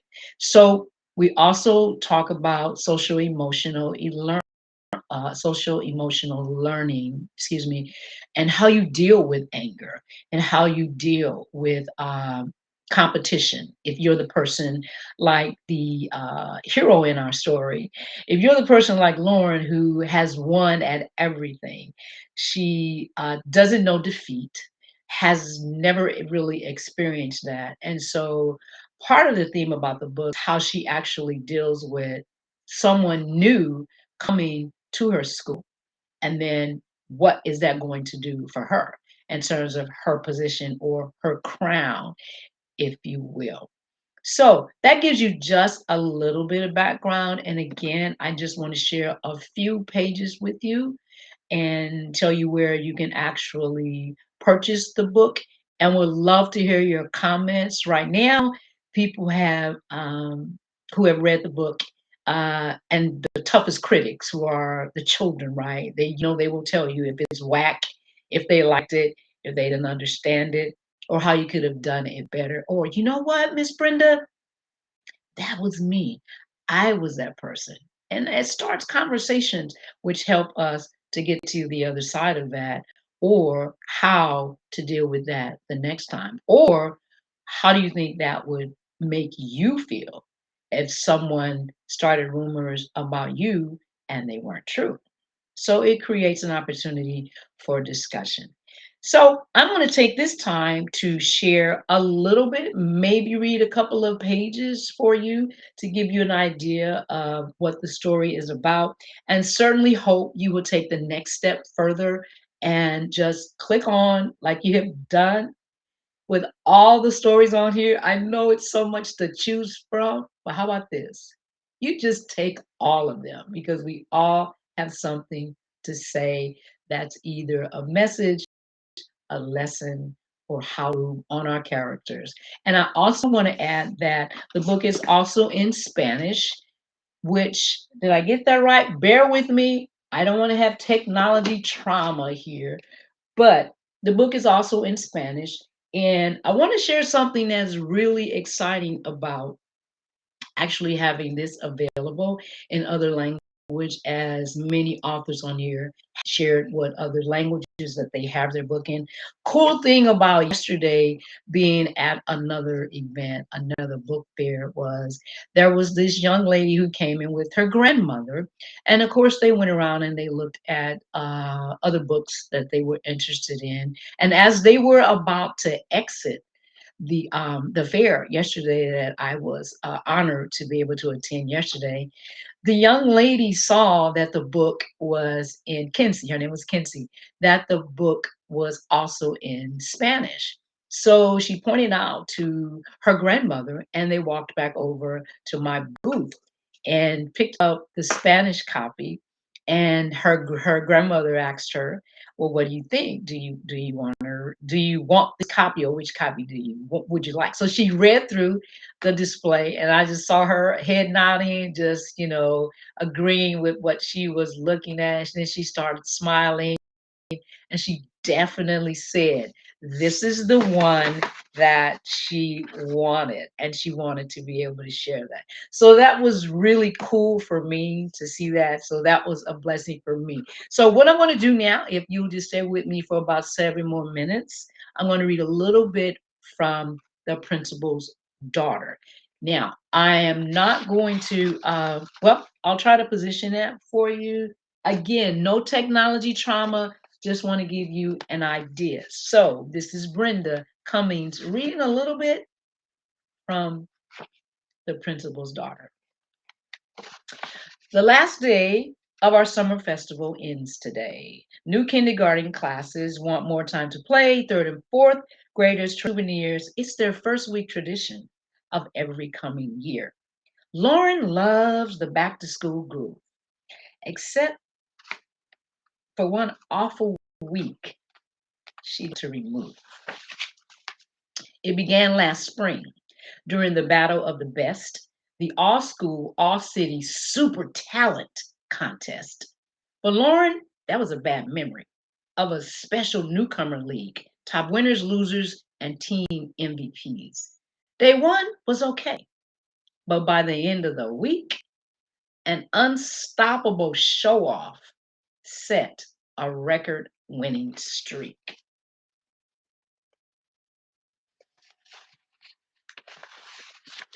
If that weren't enough to make matters worse, Lauren finished next to last, a record for not being first. "Hey, there's Lauren," Someone shouts out loud as she gets closer to the gathering crowd. Oh, Lauren silently screams. There's a video of that week on the main screen. It's repeating 3 minutes like a bad dream.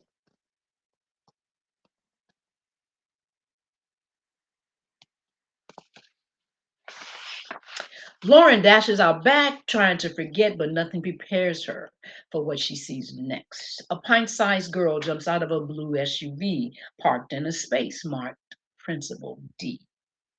Lauren thinks to herself, oh no, it can't be. Then she sees the colorful backpack with the letters PD. The principal's daughter has arrived at Lauren's school. Before she showed up, her life was pretty smooth. Lauren thinks to herself, what is her mission? Is she here to brag about the last competition? You got this, Lauren. Chill out. Be cool. Remember, Lauren wins again was an everyday rule.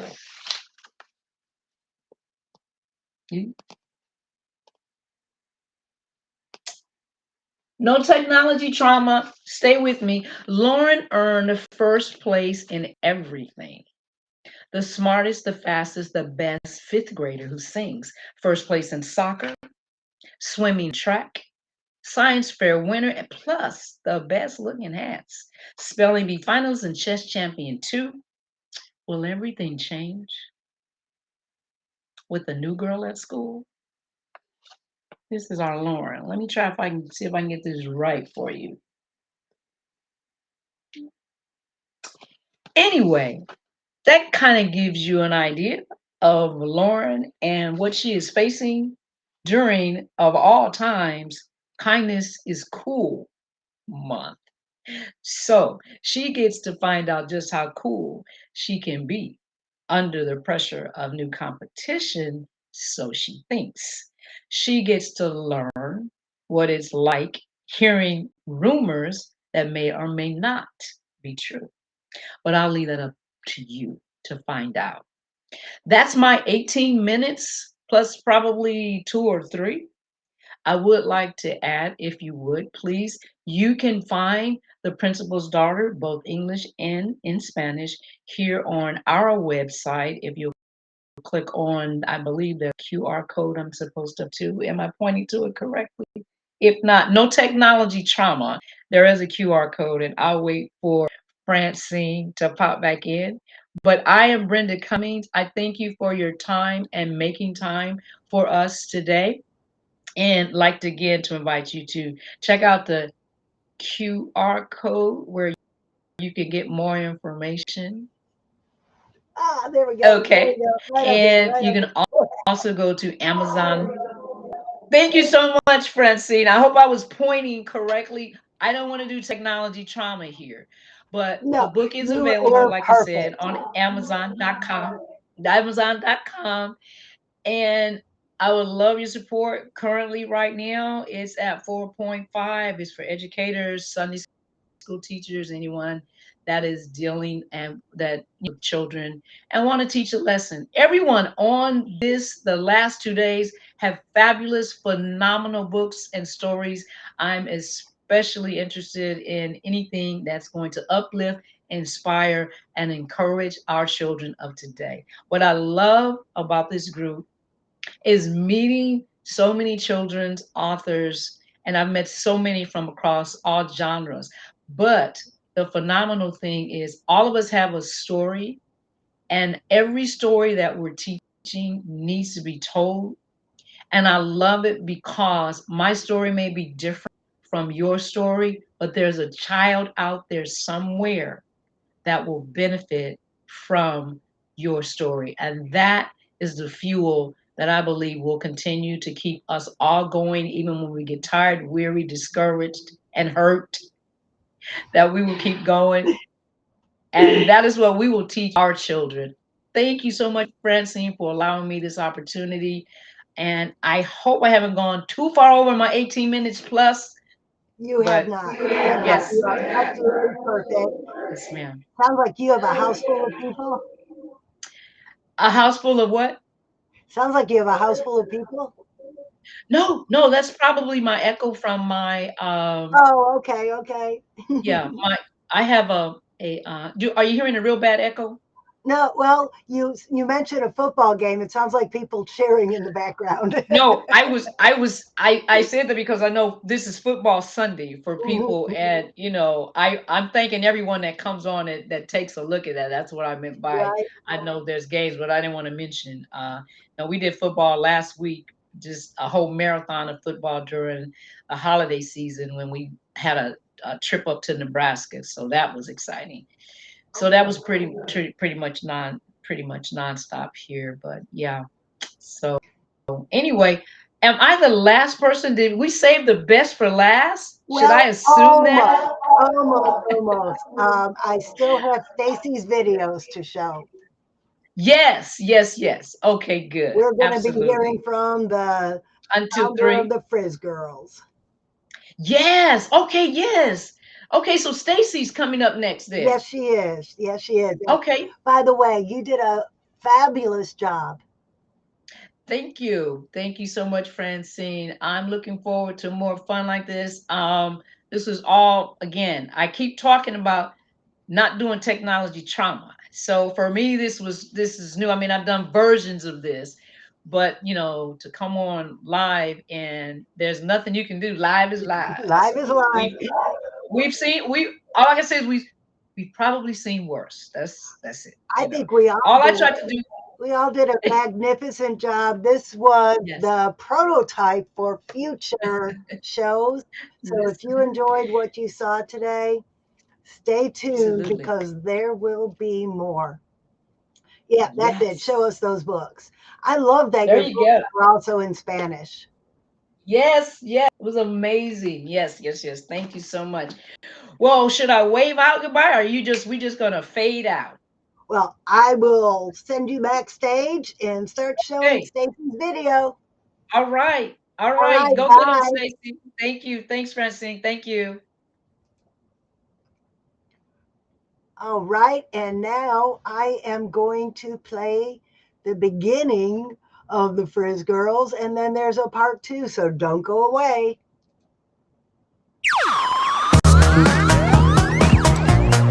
Hey wavies and curlies, this is Stacy from the Frizz Girls, and I wanted to tell you about the Frizz Girls because you're probably wondering, who are they and why should I even care about the Frizz Girls? Well, the Frizz Girls are 7 friends that want to teach you or your wavy curly hair kiddos who are 5 to 13 years old how to take care of their wavy or curly hair. Because when I was 9 years old, my mom did not teach me how to take care of my wavy curly hair. She actually convinced me to cut my wavy curly hair. And that went on a crazy hair adventure of my hair journey of what happened growing up when my mom convinced me to cut my wavy curly hair. And you can read more about my story in my book, the first in the series, Stacy Learns to Love her wavy hair, and you can too.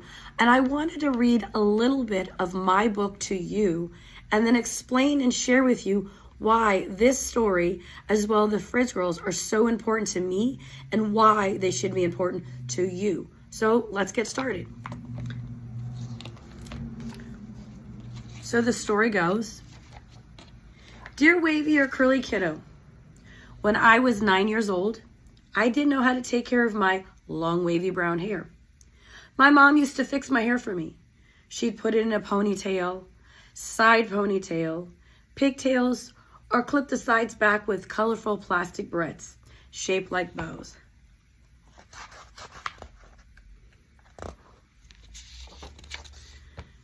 She never showed me how I can do it myself.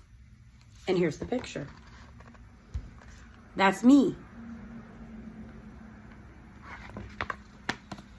One day she started talking to me about cutting my long wavy brown hair. She would not stop talking about it. Cut your hair, cut your hair, cut your hair, cut your hair, cut your hair, cut your hair, cut your hair, cut your hair, cut your hair, cut your hair. That's all I heard.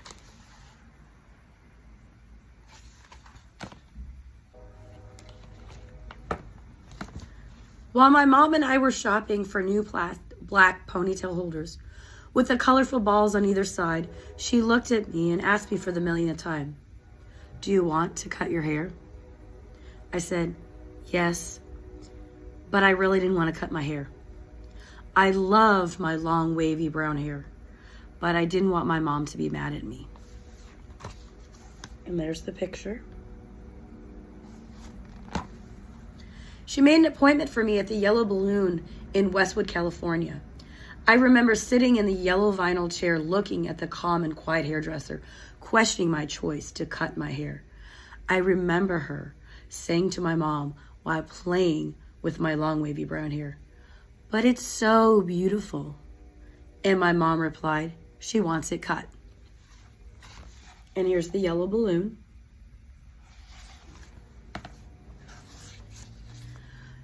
Deep down inside, I did want to cut my long wavy brown hair, and I was too scared to say no, or I changed my mind.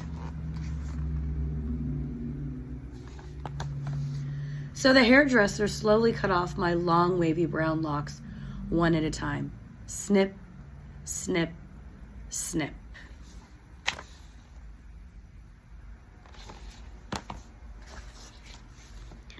After she finished cutting off my hair, I looked at myself in the mirror and I saw that I now had ugly, short feathered brown hair. I felt sad, but my mom was happy. So if you want to know more about my story, you need to go to my website, www.thefirstgirls.com, and order a copy of Stacy Learns to Love Her Wavy Hair, and you can too. And you can read about my story. Now, what's really cool about my book is it's not just a kid's book, and it's not just about my hair story. In the back of this book, along with all my books, I have a fun little quiz, as well as, let me get to it, a coloring sheet. And I have documented not the entire year journey, but a good bulk of photos of my hair journey when I started straightening my hair and then how I got it back to my natural waves. So I have yearbook style photos of my journey in this book, as well as here and here.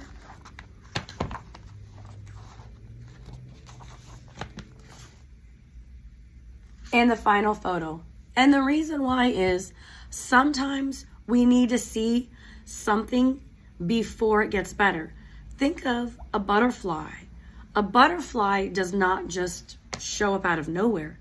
It becomes a caterpillar and it goes through a process to develop, and it looks kind of ugly for a while, but eventually one day it emerges into this beautiful creature.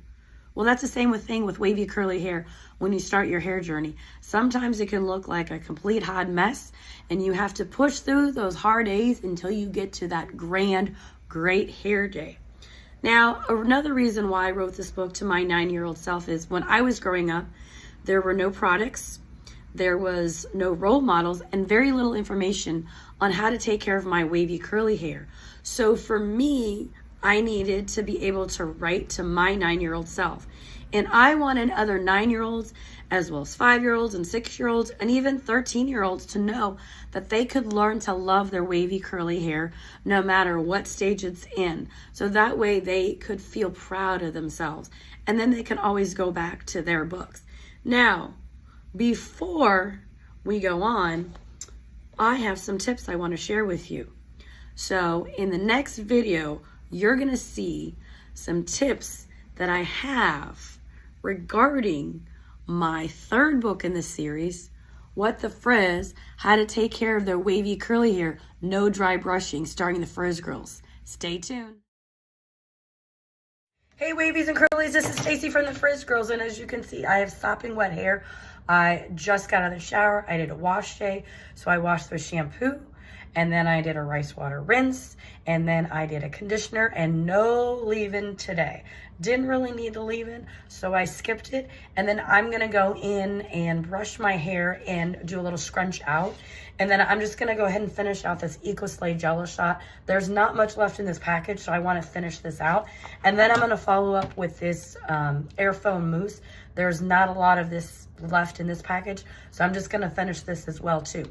Now, one of the misconceptions that most people have talked about, whether it's online, through friends or family, is not brushing your hair wet.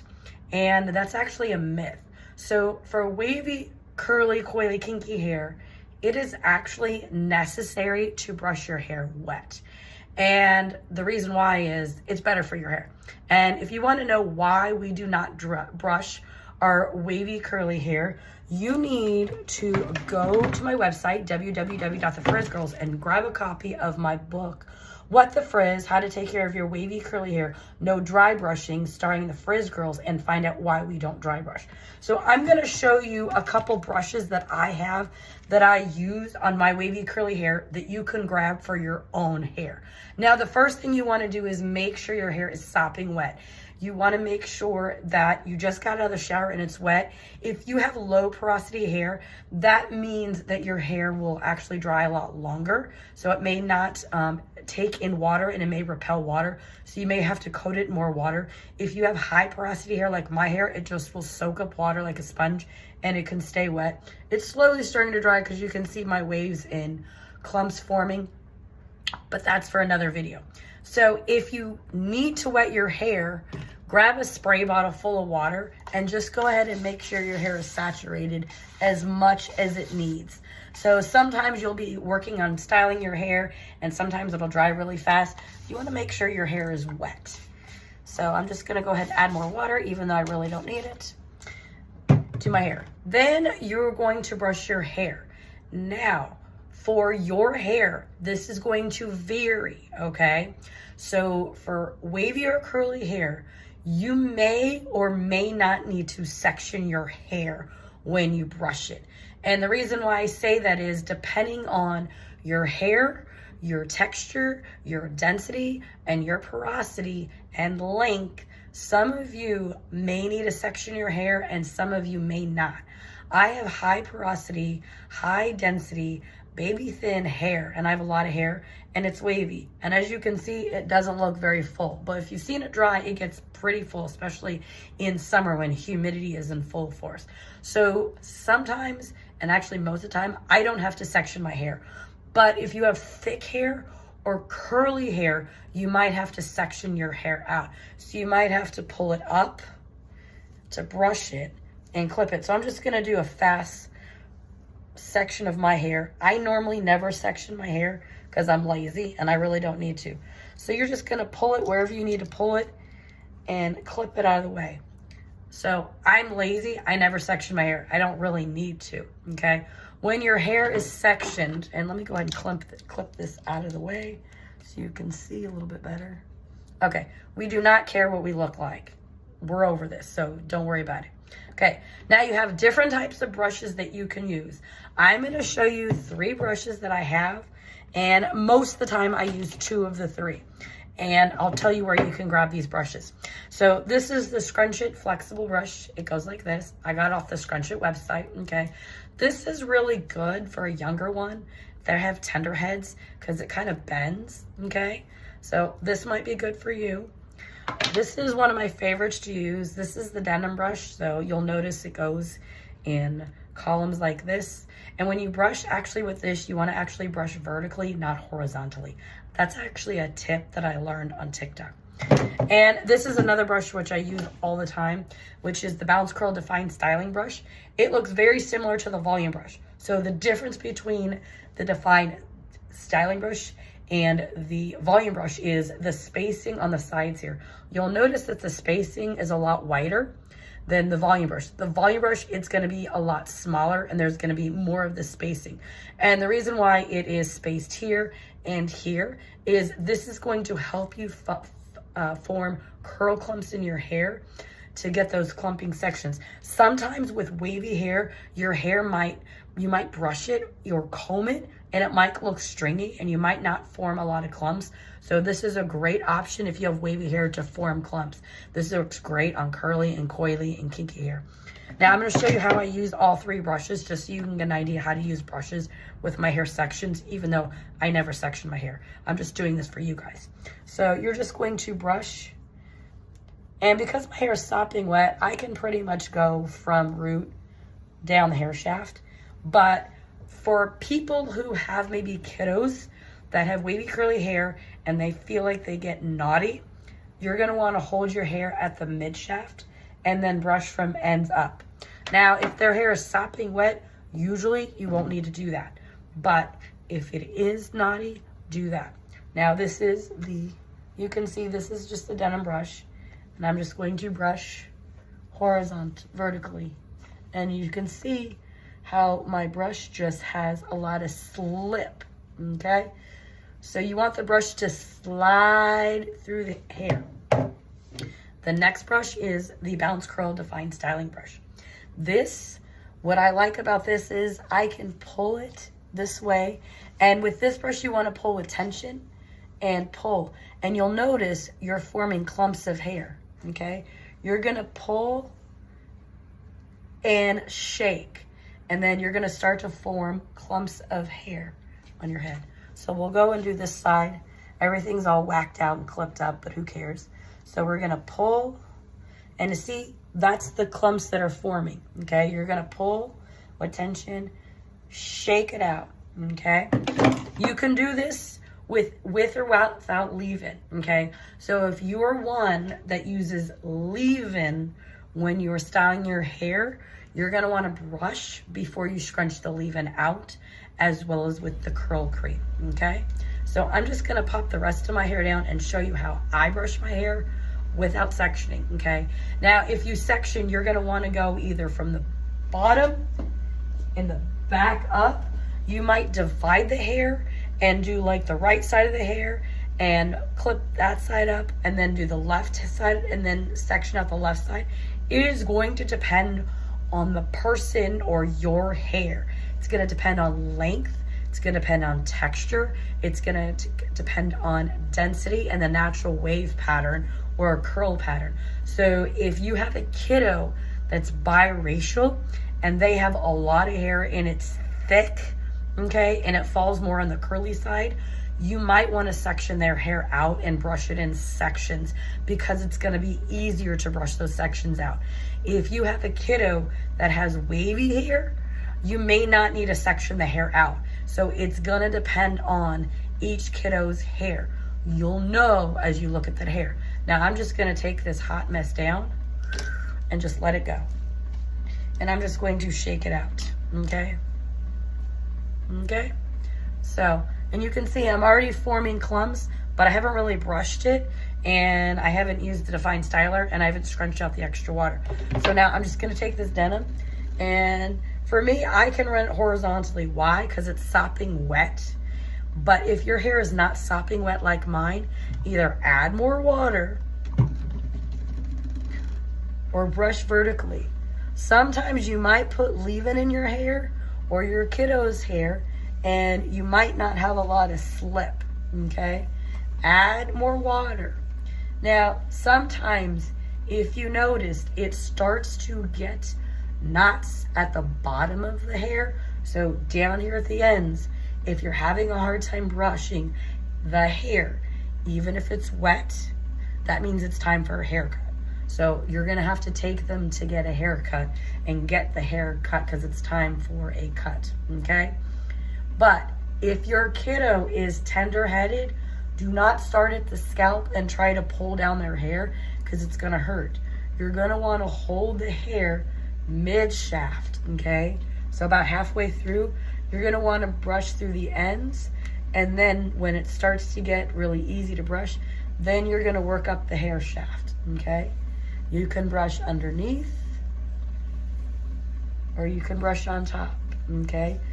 The purpose of brushing the hair is to have slip. You want the brush to glide through the hair. You want it to go through and get stuck. Sometimes if your hair is stuck, you need leave-in, you need more water, you need a haircut, and sometimes you might need protein in your hair. So it's going to depend on your hair. Now, as you can see, my hair is thin, looks very thin, and I do not look like I have a lot of hair. I'm going to show you the lazy way of how I brush my hair with the Bounce Curl Define styling brush, because I'm lazy and I really don't need to section my hair. And if your kiddo can't sit still for a really long time, the lazy way may work. And this is something you can teach them to do for themselves so they can start to learn how to brush their wavy curly hair. Now, if they're super sensitive, this might be a really good option because it's really flexible. And let them have fun and let them learn how to take care of their own hair. Because if you don't teach them, who else is going to teach them besides me? So let me show you how I use the Bounce Curl Define styling brush on my 2C3A wavy curly hair, sopping wet, no leave-in, okay? Didn't do any leave-in today. I'm just gonna grab a section and brush with tension and form clumps and then shake and let go. So I'm gonna grab another section, and I don't even care what happens to my hair because for my wavy hair, it doesn't matter. I'm just going to brush, pull with tension,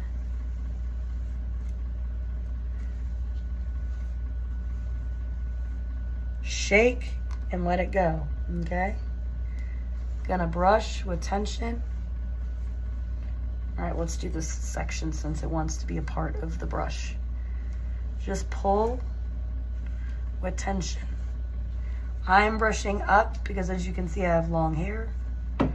Shake and let it go, okay? Find a section over here. I don't know what's going on. All right, we'll take this wonky section. Just brush with tension. You want to form clumps. Shake it out, baby. Shake it out. And as you can see, there's clumps already starting to form in my hair. Now there's clumps forming in my hair, but I'm going to brush the side anyways too, so you'll get the full picture, okay? Just take a section, brush with tension, and shake it out. Brush, pull with tension, shake it out. Now, you may not need to shake it out if your kiddo has curly hair. So 3B, 3C hair, you may not need to do the shake. You may just need to do a brush and that's it. So it's going to depend on the hair texture. But because I have wavy curly hair, I fall more on the wavy side, but I do have some areas of my hair that is curly. I do have to brush and shake. So if you have a kiddo that has wavy hair, just have them brush and shake. And it doesn't have to be perfect, okay? Let them have fun practicing how to brush their hair. So, and if it looks funny, if it looks weird, who cares? This is how they learn. They have to practice. So just have them brush with tension and then shake their hair out, okay? Now that my hair has been brushed and shaked, I'm gonna go ahead and add in some EcoSlay gel and scrunch that out with my satin scarf, and also scrunch into some of this air foam mousse. Now, EcoSlay is a really great brand, and this has to be kept in the refrigerator. So all their products are like plant-based. So anytime you buy their products, except for Moonshine, they all need to sit in the refrigerator. Just a little FYI. Some gels will give you a cast, some will not, okay? I want to tell you this. Do not live and die by a cast. If your hair does not get a cast, it is no big deal, okay? Do not freak out. Oh my God, I didn't get a cast. Oh my God. It's not a big deal. I rarely get a cast anymore. I really don't care. Your hair is gonna be fine whether you have a cast or not. In several terms in this video, and you're probably wondering, like, Stacy, what do those terms mean? Well, guess what? You can also go to my website, www.thefrizzgirls, and grab a copy of my book, The ABCs of Wavy Curly Hair, starring the Frizz Girls. And what's really great about this book is it's not just an ABC book. So you might say, I already know the ABCs, or my kiddo already knows the ABCs. Well, that's great. But does your kiddo know the ABCs of wavy curly hair? And this is why. So for the letter B, we talk about B is for bonnet, brush, and breakage. Not only do we have the letter and the word, but we also have a picture. And in the back of this book, if you go all the way to the back of the book, there's something really, really cool in there. Well, there's a couple of really cool things, but the really, really cool thing is I've included a glossary.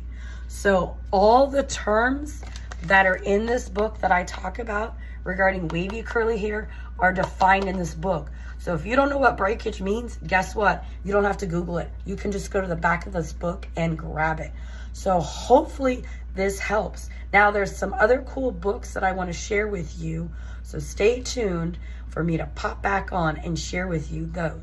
Hey wavies and curlies, I hope my video on brushing really helped you learn more about brushing your wavy curly hair, and I hope you found some really amazing tips in that video, because I'm sure they will help make your life so much easier. Now you're probably wondering, are you a wavy or a curly or a coily or a kinky? Well, that's a really great question. If you grab my book on my website, www.thefrizzgirls.com, you can grab the second book in the series, What the Frizz, How to Take Care of Your Wavy Curly Hair, Find Your Hair Type, starring the Frizz Girls. Because before the first time that you start to take care of your hair, you really need to figure out, am I wavy, am I curly, am I coily, or kinky? So how do I know? So when you open up this book, you will find in this book a couple cool, helpful things. And I'm sure your parents would really appreciate this as well too. So we have what's called the hair type chart. And in here, it will tell you and show you pictures. So what you have to do is look at the hair type chart and determine, what does your hair look like? So let me hold it close to the camera so you can see. So when you've determined what your hair type is, you'll know if you're slightly wavy or straight, wavy, curly, or curly, coily, or kinky. That'll make it easier to be able to buy products that are great for your wavy curly hair. Now, what's really cool about this book is, parents are gonna love this too, is we actually have a definition as well as a picture. So we talk about frizz. So what is it? So guess what? We have a simulation of a dictionary. So right here, you can actually read the word, what it is, see the pronunciation, read the definition, and how it's used in a sentence. So let me read it to you. So frizz is an adjective. It means having small, tight curls and not being smooth or shiny. And the way you use frizz in a sentence is, my hair goes frizzy if it gets rained on. So now we have a picture of Shayna, and Shayna will show you what her hair looks like when it gets frizzy. Doesn't she look funny? But you know what? Frizz is actually common and normal. And also in the back of this book is really, really helpful too, because we don't just have the hair type chart. We also have another fun little quiz, as well as another coloring sheet. And we also have our characters, and there they are. Rachel, Stacy, that's me, Shayna, Penny, Miranda, Keisha, and Cameron. And we are all going to teach you how to love your wavy and curly hair. So if you want to know more about the Frizz Girls, grab our books, or find out when we're coming to your city, you need to go to our website, www.thefrizzgirls.com, and follow us. You can also go to our website, www.thefrizzgirls.com, scroll to the bottom of the website, click on our YouTube channel link. If you click on our YouTube channel link on the bottom of the website, you'll be able to see lots of more videos that I have on how to take care of your wavy curly hair to help make it easier on your hair journey too. So wavies and curlies, I hope to see you soon. Have a great day. Bye.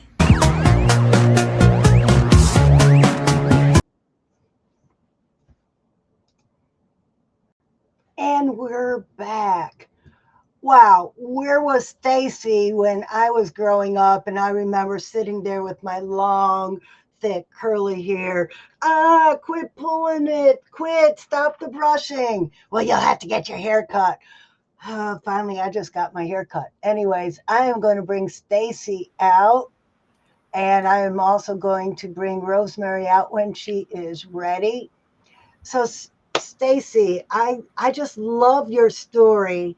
This help is so needed. I wish I had it when I was a kid.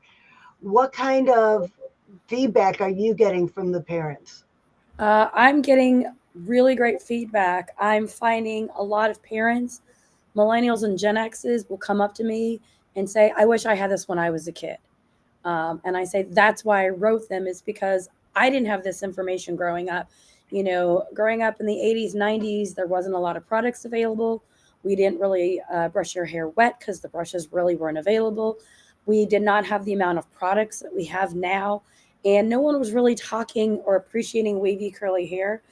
So if you don't have the information, you don't have role models, and you don't have the products, how can you teach it to somebody else? And so it was kind of almost shunned upon on having wavy curly hair. But the response has been really, really great so far. And here's another thing that I love about children's books is we're so supportive of each other, of the authors. And I met Stacy in Nashville at an author summit. And there's several people in this group who were also there. I know Helen, and who else was there? Oh, man, I can't even think right now, but Helen was also there with us. Jody, I met Jody at that event too. That's right. Jody feels like a sister now. It's hard to believe I just met her recently. So you are also in the group Book and Author, aren't you? I'm in Book and Author. I'm in Kelly Likes Publishing critique group. We meet twice a week to critique our work, whether we're writing something or illustrating or both. So I'm just doing a lot to support other authors and illustrators on their journey, as well as getting, feedback for myself and support as well too. Because I feel like when you can support somebody else and give them feedback, whether it's on their artwork, their layout, their story, or just even marketing tips or suggestions, or things that you can see within their own business and how they can really take it to the next level, I find that can be very helpful, because sometimes what happens is we're in what's called the glass house, and we can see out and everybody else, but we can't always see in. So sometimes by being a part of all these different groups and opportunities, we're able to see things in our co-workers per se, other authors, other illustrators, and help them see what they're not seeing with whatever they're doing in their own business, and help basically shine a light on them for them to be like, oh, I never thought about that, or that's a great idea. I can change that. And when they reflect that back to myself, I can look back at what I'm doing and be like, oh, that's a great idea. I could change this, or I can understand why this graphic doesn't make sense, or this text doesn't make sense, or it helps you grow, especially when you work independently and you're as a self-published author, because if you're a self-published author, you don't always have the same type of support or others if you were going through like a traditional publishing house. Because if you're going through a traditional publishing house, you're going to have you might write your story, but then you're going to have an illustrator do it. And then you're going to have the publisher do the marketing and the book printing and all that. So other people are doing other areas where they have specialties. But if you're self-publishing and you're not specialized in certain areas, or you're weak, or you don't have the knowledge, you can get help from others to know what you are doing wrong, not necessarily wrong, but what you could do better and why. And also resources and where to go for printing, how to network, how to work with, how to get contracts written and so forth. So there's just a lot of ways that we can support one another as authors. Yeah, I do writing classes for new authors, and what I love the most is the group brainstorming sessions, because in a one-to-one, they just get my feedback, but in the group sessions, they get the feedback of the whole group. So I'm going to put a plug in for that. I have a brainstorming session coming up Tuesday at 10. Go to pen2publish.fun and find out more about my writing program. I have individual and group writing classes coming up. And now I'm going to bring Rosemary out so we could close out the day. Isn't Rosemary just too cute? She's adorable.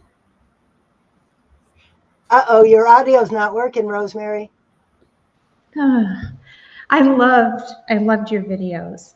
Oh, thank you. They were great. I take my curly hair out of a box, but I still enjoyed them.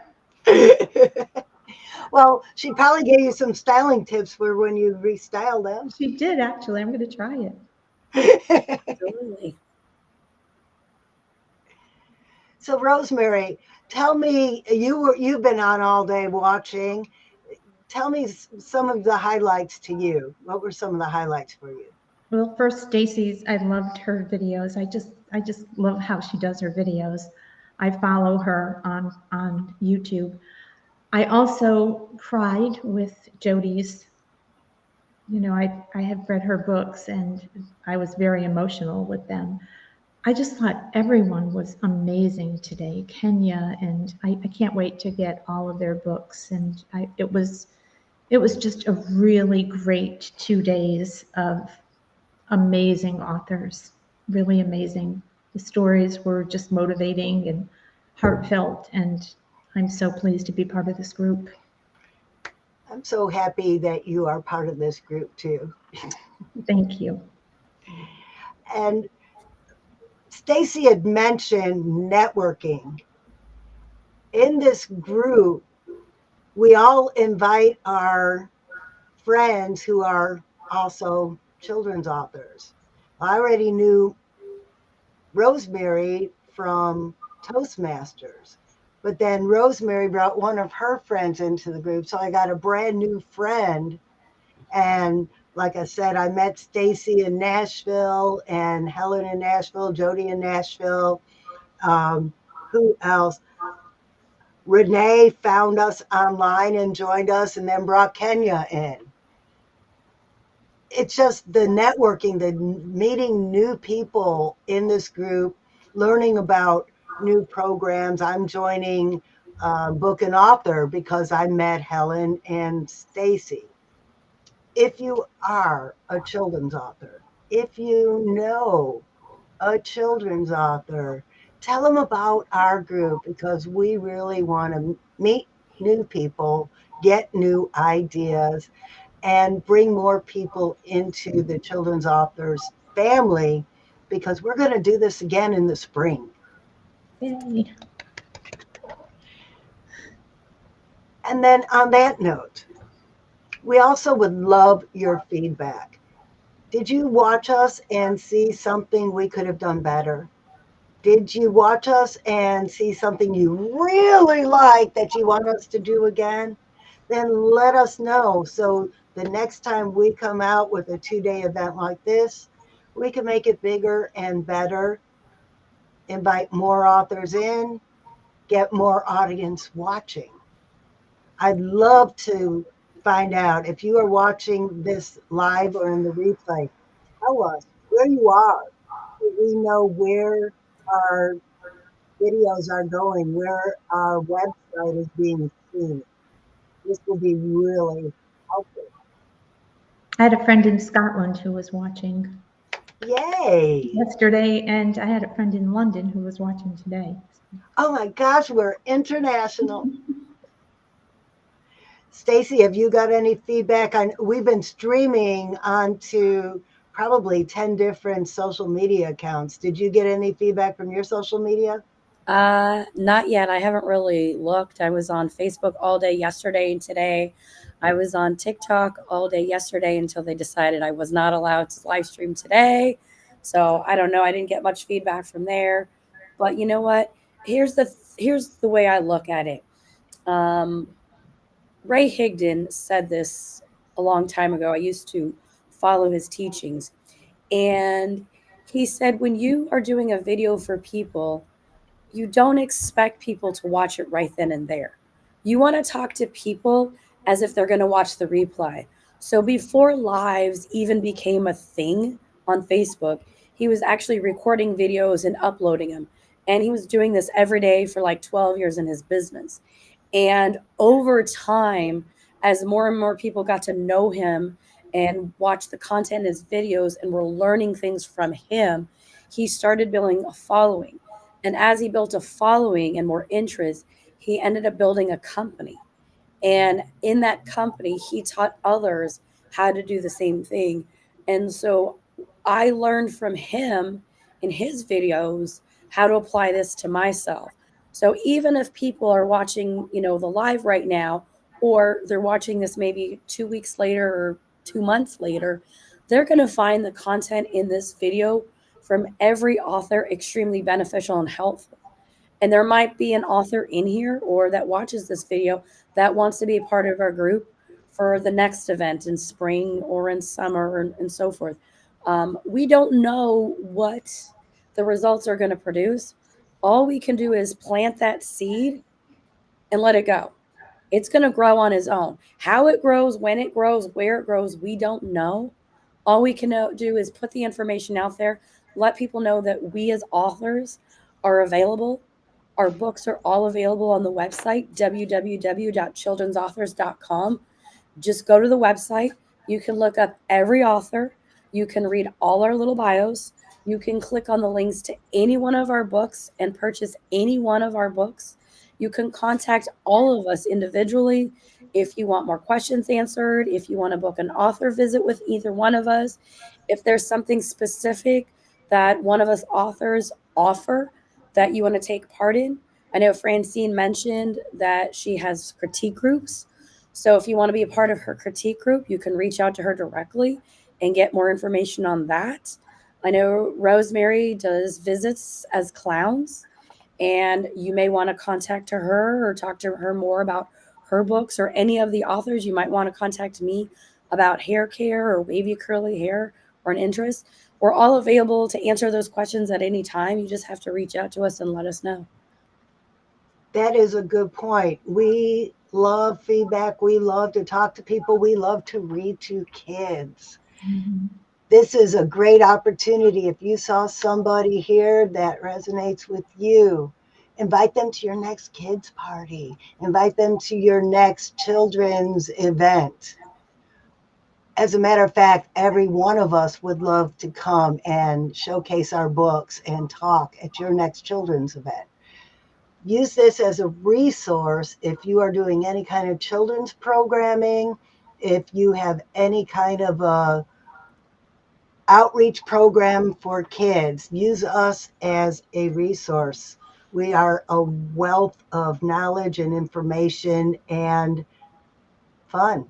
And also, I want to share with to go along with what Francine is sharing is, if you are an educator or an educator, someone in teaching or libraries that may not have heard of any of our books, but that would draw an interest, feel free to share this video and the information on our website, childrensauthors.com, and have them have any of the individuals reach out to us about, bringing us in to do a book reading, or grabbing our books and adding it to their library, or doing a classroom or assembly. Because sometimes we don't know all the librarians and educators that are out there that might be looking for somebody or the types of books that all of us authors offer, because they might not always be available in bookstore shelves or online on particular websites. So that's why we're also doing this event, is to make people aware that we as authors have a wealth of information and knowledge, as Francine brought out, but we also have the ability to coordinate with people in the education space about doing author visits and book readings and purchasing our books. So reach out to any one of us, or any resources that we might have, and we'd be more than happy to step up to the plate. Or let us know that you want to come talk to us on a Friday at 3:30 Eastern. We meet every Friday, 3:30 Eastern on Zoom, and we talk about how to get into more schools, how to get into more libraries, and how to do more authors visits. If you have an opportunity, let me know and I will get that link to you so you could come out and talk to us. And also, too, to go along with that, Francine, if anyone has a service that they could offer or share that might be beneficial to the group, maybe such as maybe incorporating or incorporation versus LLC, if some of us self-authors are wanting to go that direction.